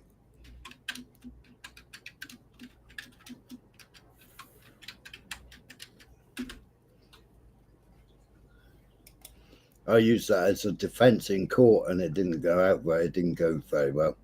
And I also used the Bible. They made me swear on the Bible to tell the whole truth and nothing but the truth. But then when I quoted the Bible, they didn't like that neither. Oh, yeah, they're trying to bring legislation into Canada where religious speech is banned. Well, they're banning Christian speech on the street. You know, where you get, like, obviously you got Speaker's Corner in London, but where you get people where they used to go and they used to quote the Bible. You know, they'd stand up on their little soapbox on a Saturday afternoon in the middle of the town and they'd be quoting the Bible, etc., etc. They're coming and taking the Bible off the people and stopping them. But then just 100 yards down the road, you'll see a big stand where they're giving out free Qurans and speaking about the Quran. But that's okay. Yeah. You know, that's fine. But the guy that's been going there for 10 years, speaking about the Bible every day, you know, in his suit and standing on his soapbox and handing out the free Bible, he gets arrested. Yep, that's part of destabilization, unequal application of the law, right? So it gets groups fighting and increases tensions between them. They're doing the same thing here. They're bringing this type of legislation, but at the same time, we've got Islamic people praying in front of synagogue or cathedrals in Quebec. So. You know, one thing's good, one thing's bad. So it's unequal application. Well, we had them jump over the little fence and you know, all praying in front of the church, all praying in front of, you know, in London, everywhere, the parks. Why keep building all these mosques if you're not going to go and pray in them?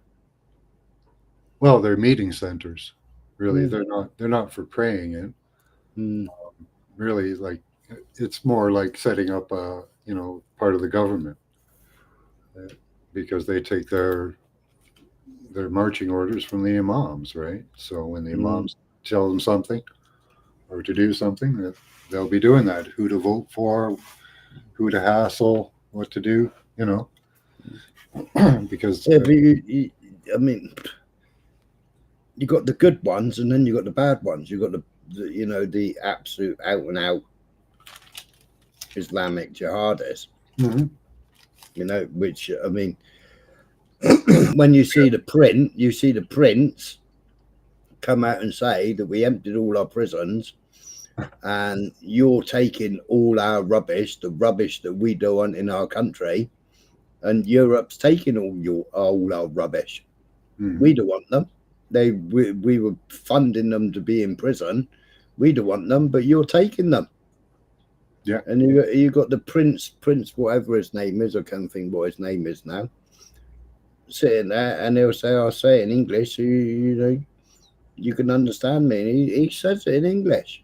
You're taking all our country's rubbish. And we don't want them. But you're taking them. You want them. And they're the worst in the world. They were in jail.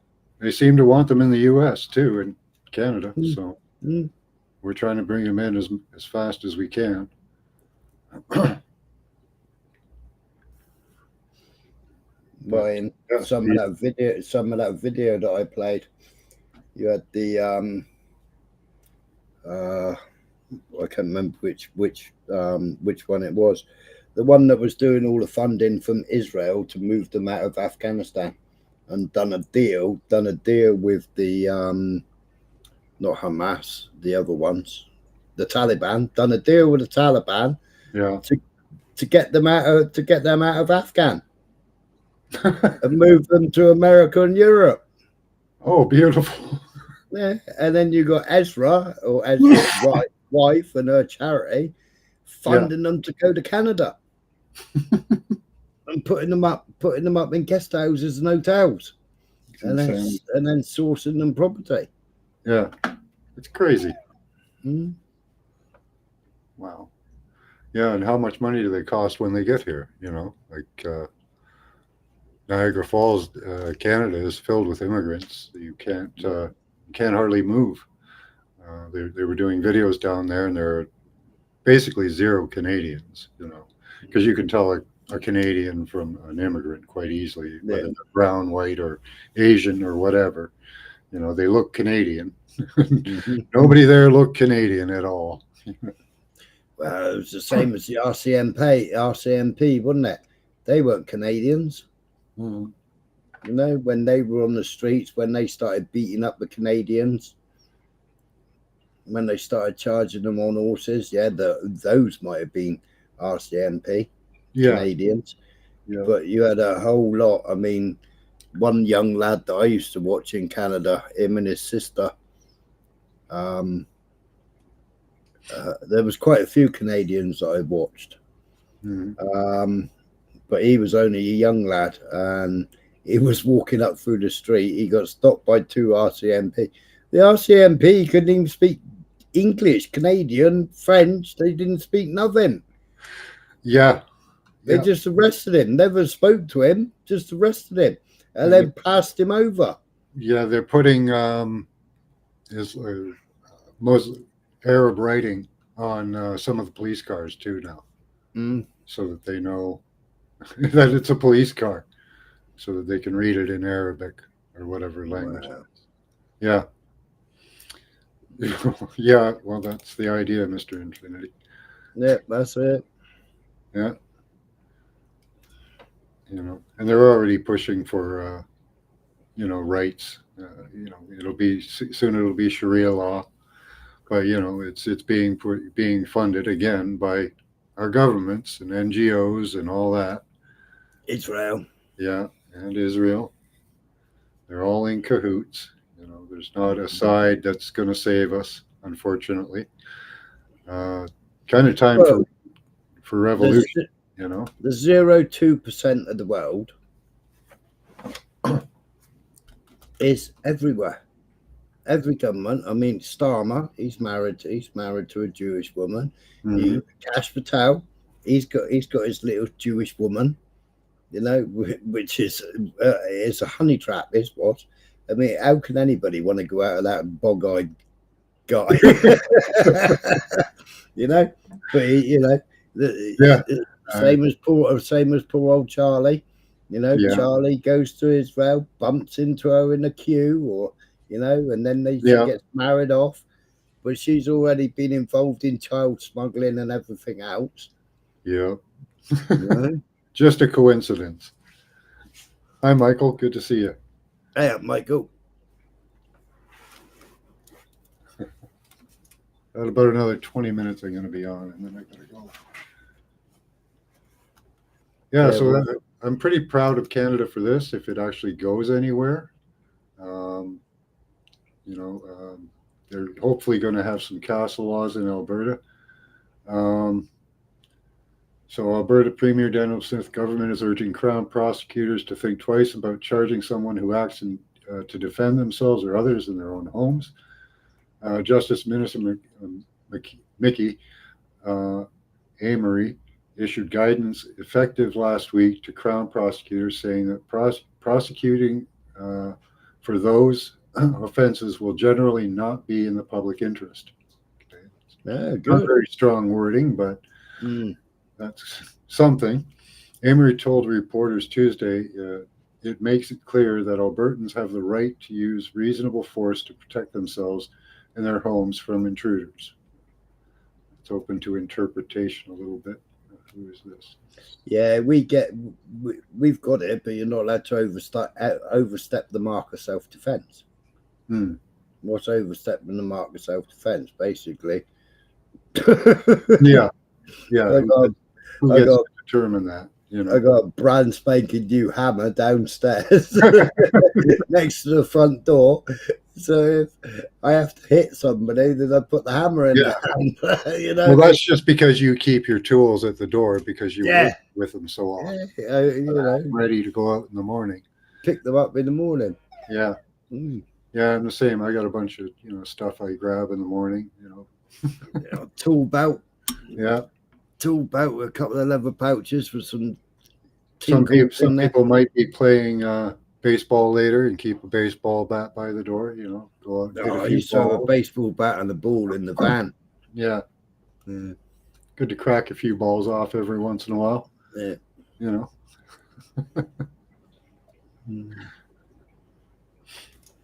But yeah, I'm pretty proud of that. I hope that gets applied properly.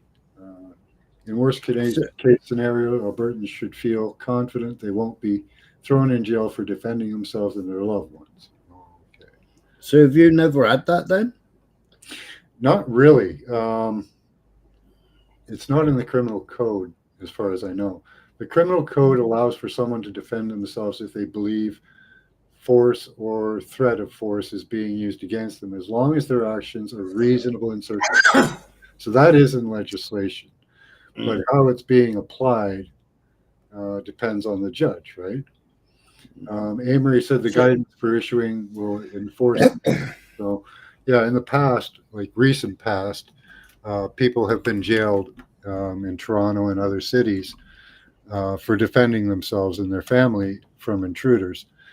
That's why the police chief came out and told people to keep their key fobs for their cars at the front door so that thieves will know that they're there and not attack you for them. Wow. Which you was part of the British Commonwealth, so I'm surprised that you never had castle law. Well, we do kind of, but reasonable defense, we have that, yeah. But it's been applied, like I say, in the past, that they're allowing the assailant to charge the defendant, like people defending their homes. Yeah, we've got that. So even though the law exists, it's not being applied. Or they're saying you used more than reasonable force, which in a situation where your family or you are a threat, reasonable force to me goes up to incapacitating, totally incapacitating that person if they're not willing to leave, upon my first strike. So, where does that end? Because I know a lot of people, if they get up, they'll come right at you again. Yeah. So, you don't want to let people get up again. Yeah, I put somebody down 3 times. Yeah. Each time he got up, he struck me again. So I struck him again, and he went down again. Yeah. 3 times I struck him. Three times he got up, and the 4th time I picked him up. Yeah. By the scruff of his shirt and the back of his jeans, his waistband. I picked him up, opened the front door, and threw him out the front door. Yeah. You know? Yeah, but I ended up doing GBH with intent on that, and I ended up going to jail on that. Wow. Yeah, I went to jail on that, overstepping the mark. Section 18 GBH with intent, because they said that my military training came into force, and that I should have been able to disable him and then basically bind him and then wait until the police came to take him away. Ridiculous. Yeah, that's ridiculous. So what are you supposed to have a pair of handcuffs by your front door now or something? Well, that's right. I mean, he was a brother-in-law as well. He died 3 times. He died 3. He was resuscitated outside the house by a special constable. Then he died in the ambulance on the way up, and then he died in surgery because he went in for emergency surgery because I gave him internal bleeding.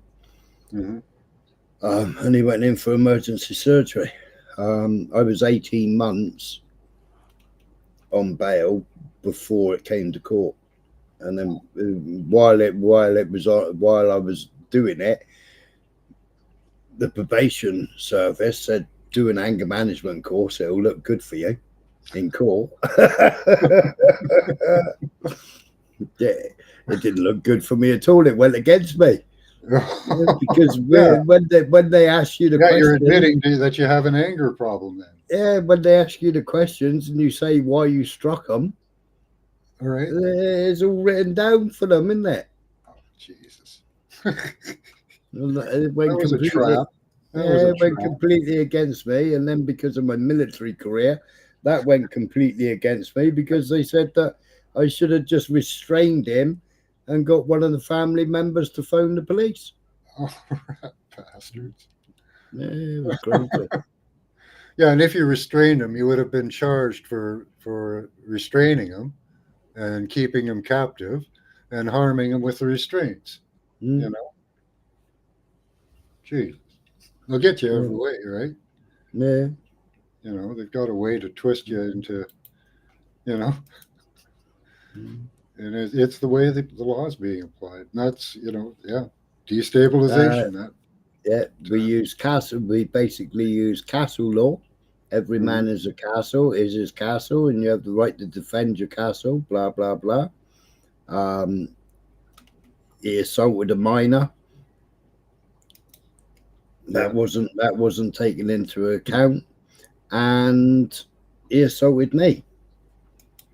And then, I mean, I never struck him until he struck me. Each time he struck me, I struck him back. But I inflicted more damage when I struck him back. Yeah. Obviously. If he, not I laugh out of uncomfortableness, not that I'm happy he died, but Jesus. Well, no, he's still they resuscitated him. They resuscitated him, and he got 86,000 criminal injuries. Wow. He got 4 plates in his face, and he got a plate in his sternum where I split his sternum into. That's shocking. What an idiot! Like, how stupid are you? When somebody knocks you down, you don't. You should get up and move. Not stick around and try it again. That's ridiculous. I'm glad he didn't die, but. Well, he got 86. He got 86,000 in criminal compensation. Oh, geez. And he left his wife and his child. Huh. They never saw a penny of that money. He left them. As soon as he got the payout, he left them. Wow. Yeah, he left them. That was one of my ex-partner's sisters. And they were down on holiday with us, and he was a complete arse. Complete arse. And I said to the judge, it ain't my fault he got a glass jaw. Yeah, if you go down on the first hit, don't keep going. Leave, especially if somebody's letting you leave,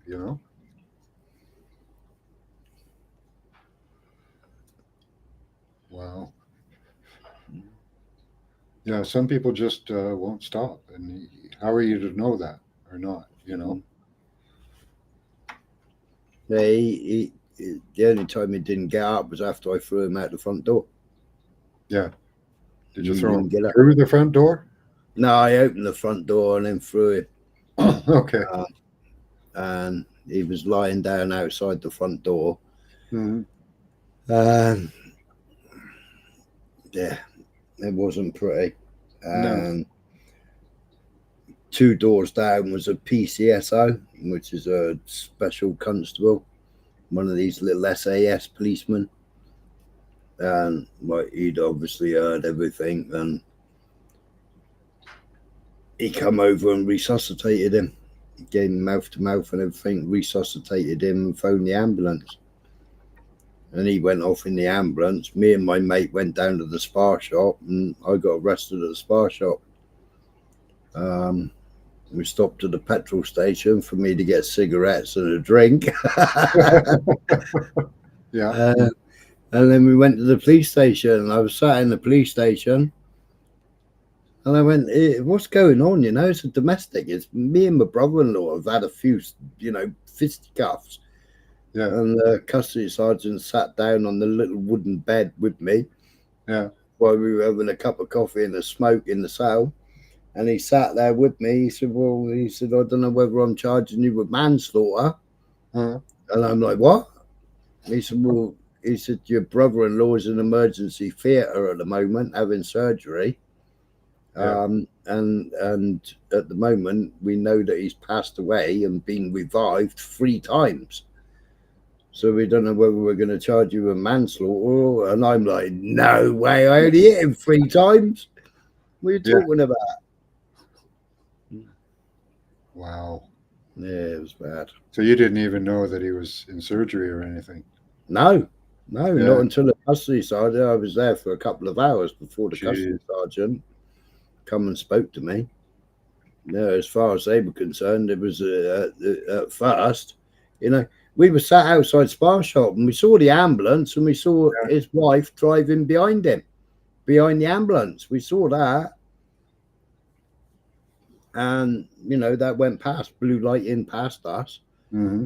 And then the next minute, Pete DeStita, the Italian stallion, I used to call him, he's an Italian policeman. He pulled up in a police car and said, all right, have you just had a little scuffle with your brother-in-law? And I went, yes. I have to ask you to come with me. I said, he's just gone past us in the ambulance. I said, what's he got an ambulance for? Yeah, he said, don't say no more. He said, I've got to caution you and you've got to jump in the police car with me. And I've got to take you off to custody. You're gonna come quietly. How long's this gonna take? And I looked at my mate and I said, you pick me up in a minute. I thought it'll all be over in a flash. No. 2 days later, I was still in custody. Oh, jeez. For self-defense, basically. Had they charged you with anything? Yeah, Section 18 GBH with intent. Okay. Yeah, there were 6 statements, and at a later date there was his statement. Mm-hmm. And when they read the statements out in court, the judge turned around and said, if I didn't know better, all those statements would have been written by one person and signed by 7 individuals. It's because all your statements, even his statement stated, he hit me in the back of the head. He hit me 3 times. Twice he tried to hit me in the back of the head. Yeah. And twice I hit him before his punch landed. You know? Yeah. Or I blocked his punch and then hit him. Yeah. His statement read exactly the same. But just because of his injuries, they said, no, you've got to have a custodial sentence. And he's got to have compensation. That's not right. Yeah. You got burnt on that one for sure. Oh, yeah, I got made an example of. They did massive newspaper cut-ins and press releases, ever increasing violent man. That's what they called me in the paper. Because at the time I was a doorman as well. That's good propaganda. You know? So like a couple of times, you know, the newspaper come out where this doorman slapped somebody, and you know. I heard that one. Yeah, I think I heard that one. You know. Doorman is overzealous, blah blah blah. You know, and you know, Saturday night you got the Friday night, Saturday night, Sunday you got the story. Monday morning is in there, or Thursday it come out in the Cornishman, you know, and then this bouncer's done this, that, and the third thing while kicking somebody out of the club, you know. And basically they used that all out against me, like. Yeah. Jesus. Yeah, no CCTV, no footage, I guess. No, it was all indoors, but even his statement read the same as my statement. His wife's statement read the same. My wife's statement read the same. Yeah. My oldest daughter's statement read the same. Everybody's statement read the same. Described the whole thing, but they still chose that we're going to make an example of you. Yeah. That's all. That's yeah. I hope that changes, you know, for Alberta. So far here, you know, you'll probably get charged the same for defending your house. Well, it was the same as the farmer, wasn't it? Where they were robbing him all the time, and he ended up shooting 2 of them. Yeah. You know, he did go to custody, but then he got out. You know, there was a mass outcry, and he got out, didn't they? But what convicted him was obviously one of them was running away when he shot him. Mm-hmm. And that's what they based the conviction on him. One of them was running away when he shot him.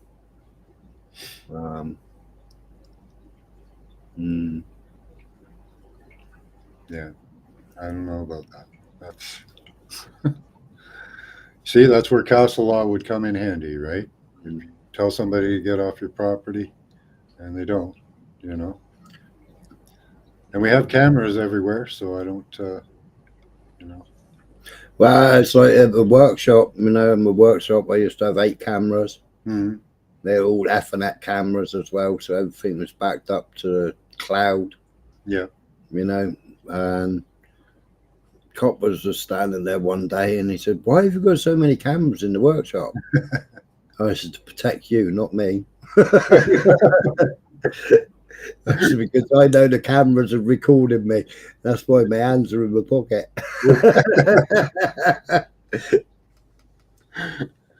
That's awesome. All right, I think I've got to go now. Thanks for coming up, Smile. This was awesome. No worries, mate. Had fun. I did say next time you're live, if you're on early enough, I'll be up. All right. Thank you.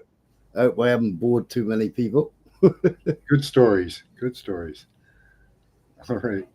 Have a good one. Oh, all right, mate. You take it easy. All right. Hello to your wife. I will. Have a great Sunday afternoon. It's 10 o'clock Sunday here. night. Yeah, Sunday night there. Yeah. Yeah, 10 o'clock here. All right. Have a good day, guys. All right, mate. Bye. You take it easy. I'll see you soon.